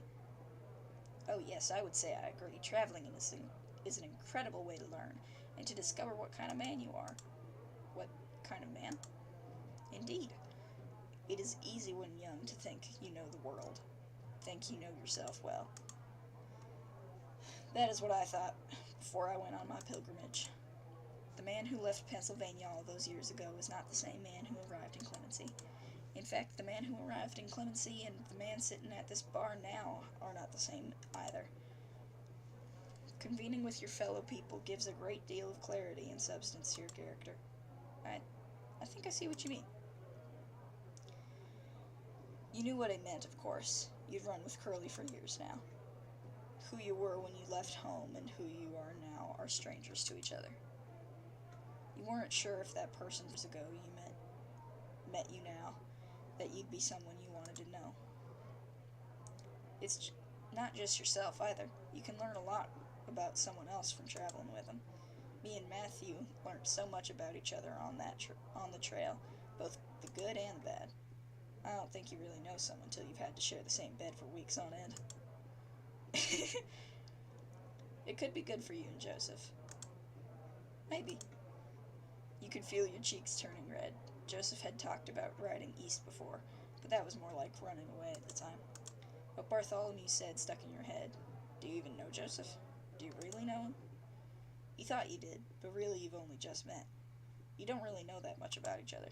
While you may feel things for him, you never have anyone else, and you've gone through hell and high water to be here together. Is that enough? Is that a reason to stick together? Do you want to know who he is? Do you want to know who you are? You have no idea what the future holds. You have no idea about anything. You don't know Joseph. He doesn't know you either. You didn't even know yourself. Tar was welling up in your chest, coating your insides, making you heavy. Breathing deep, tapping your get some air. Giving them both a weak smile of reassurance, you left your drink on the bar and stepped away past some strangers to head out the doors. The night air was refreshing as it cooled your head. You welcomed the chill breeze from the desert that ruffled through your fur. You didn't hang around long on the saloon porch, walking away into the town, leaving behind the yellow light that spilled from its windows. You left the town, too, past the sign that read its name, making your way up the path up a path at the outskirts that brought back forlorn memories. Memories of feelings not unlike the ones you were harboring right now. As you stood at the top of your climb on a familiar cliff, you took slow, deep breaths of the night air, filling your lungs, clearing your head. You wandered over to the cliff edge and gazed over the town, the light of the saloon stark against the inky dark. The desert was quiet, save for the whistle of wind carrying the chirp of insects. You crouched down and fell on your haunches, sitting and letting your legs hang over the edge of the cliff. Aww, a little homie looking at the stars, little homie. He looks like my cat. It was funny to think how many life-changing things had happened to you up here. Meeting Joseph, spending the night with him, sowing the seeds of your plans to be free. Was there some comfort to being up here, perhaps? Fond and fresh memories that calmed you, reminding you why you were here. Still, there was a gnawing feeling at your heart, no matter how much you hoped for there not to be. Why are you feeling like this? Why are you so worried? Why are you so scared? What's wrong with you? Shouldn't this freedom you have now be a good thing? Why does it feel like everything is about to come crashing down around your ears? What about Joseph? Sweet Joseph that you made a promise with. You let out a heavy sigh. You didn't expect to be weighed down with so many thoughts tonight. This was supposed to be a celebration. Now you were up here away from everyone. You could answer why. This is because of trauma. You see, because this right here, that lingering panic, that's trauma right there. That is fresh as can be. Still raw trauma. You sat for a little while. The wind up here was still a pleasant breeze. It blew past your head, cooling your warm ears, taking small grains of sand with it that floated off the cliff. Not thinking about much at all as you looked out into the night at the distant, dark blue silhouettes of the hills. Howdy, stranger. What brings you out here? You were drawn from your trance by Joseph's voice. You nodded at the ground, letting him know he could come sit. He walked over and lowered himself carefully to sit next to you, keeping the drink steady. He held your whiskey glass out to you by his fingers, and you took it as he put it in your palm. Thanks. No problem. So, like I said, what brings you out here? You absent-mindedly scratched the side of your glass with a blunt claw as you thought of your answer. I just needed some air. Yeah, it was a little stuffy in that saloon. If you ask me, we did Bartholomew a favor breaking some windows. Air out the place. You giggled a little at that. He was good at making you feel better. Good. That's what you want in a partner. How are you always so charming? Seems to come easy to you. He looked a little bashful at the comment, scratching his head, unsure what to say. I don't know.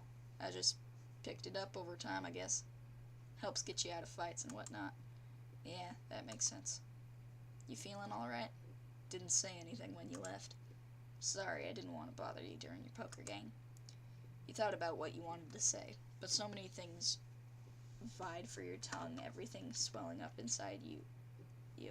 Chest fit to burst. You didn't know if you could admit how you were feeling to him. It almost felt too personal. Felt wrong. Felt harsh.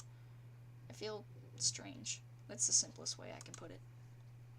He looked at you a moment, eyebrow cocked, unimpressed. Lay it on me. Huh? Lay it on me. I want to know what you're thinking. I know you've got stuff on your mind. You ain't telling me. You blew through your lips with a sigh, thinking about whether you should. He was right after all. You don't have to hide how you feel anymore. If you were honest, you didn't want to keep hiding it. I'm scared, I guess. I don't know what the hell I'm supposed to be doing. What I'm gonna do next. Everyone at the saloon was asking us about plans, and I realized I don't have any. I didn't think that far ahead. Now we're here, I don't know what to do. I feel like an animal that's been let out of its cage and gotten lost in the wilderness. But what are you scared of? What's the worst that could happen? I don't know. That's why I'm scared. What if I do the wrong thing? Make the wrong decision?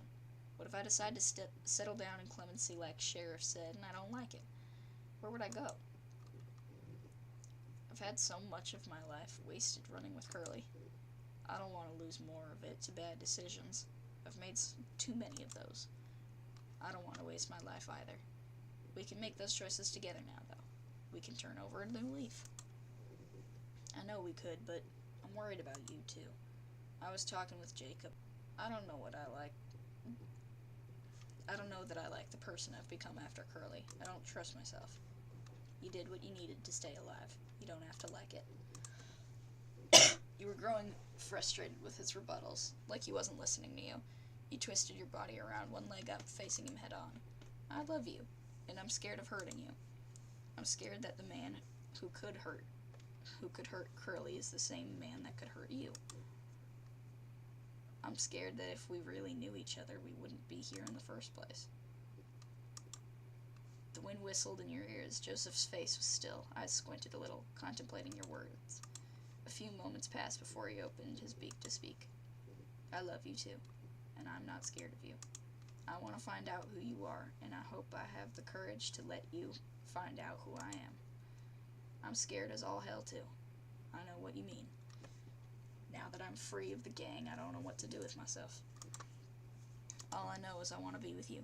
Maybe we'll make bad choices, but who cares? You helped show me I don't have to live my life in fear, Rowan.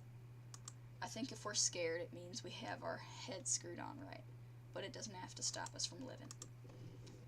We can make whatever mistakes we want. We can stay in Clemency forever. We can go traveling about the country. I don't give a hoot. Tonight ain't the night to worry about the rest of your life. Whatever happens to us, if I can kiss your face at the end of the day, then everything will be alright. Realize how much you'd needed to hear that from him. A kiss and a prayer? Ah, look at that. We come in full circle. He laughed.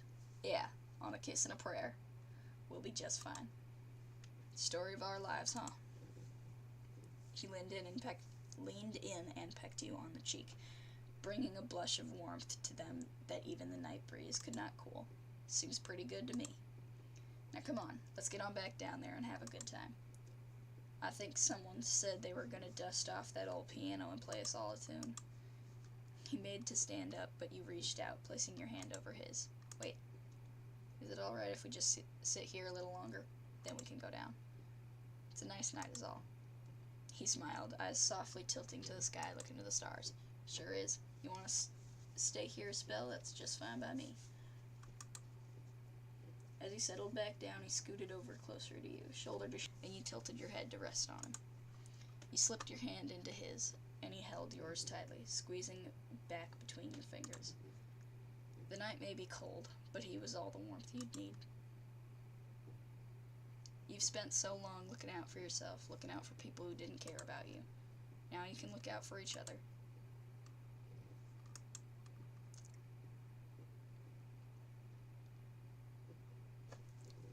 We're going into the stars. That's the Dipper!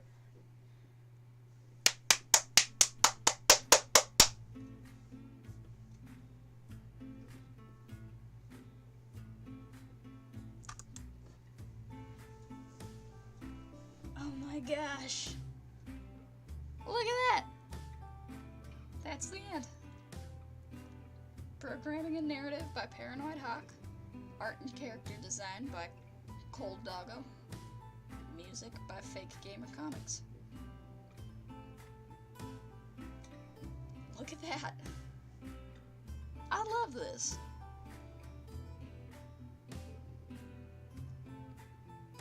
This was a really good game. A really good game.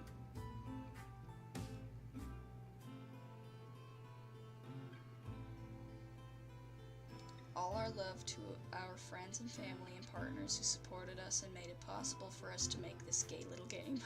You mean the world to us. Look at that. That's so nice.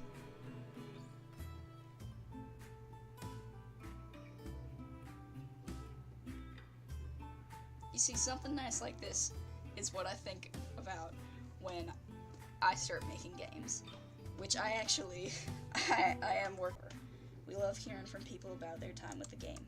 If you'd like to support us so we can keep making games, you should check out the paid Gold Edition. It's only I don't know what that symbol is because it sure ain't euros. $6.50 on Itch.io. The Gold Edition comes with a bunch of stuff like the full soundtrack, loads of original art and doodles, wallpapers for desktop and mobile, and on itch.io. Which, you can find so many good free games on there. And this one is just so pretty. It's so pretty and it has a really nice story. Once again, thank you for playing. From the bottom of our hearts, you can click the button that'll pop up on the next screen to restart the game. Love, Cole and Hockey. Alright. Well, that'll be it for today. Oh damn, it is dark. Oof. It's real dark. I need to fix my lighting situation. Hold on. If I just don't mind the fact that I'm just fully gone. That'll fix itself in half a second.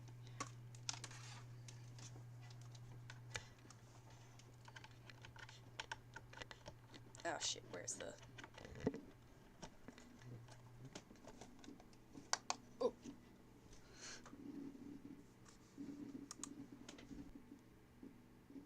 Oh. I was waiting for it to reconnect and it just pauses on me going. Quite the face. God, I've been disconnected and reconnected 12 times during this. I just saw the count. That is ridiculous. That's the first time that's ever happened. Sure is strange.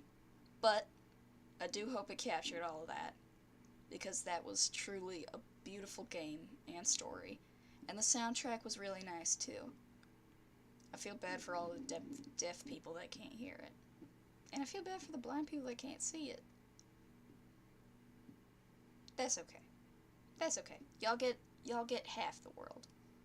And I tried to make sure y'all got the full story by talking. So, I do hope that all of you have a good day.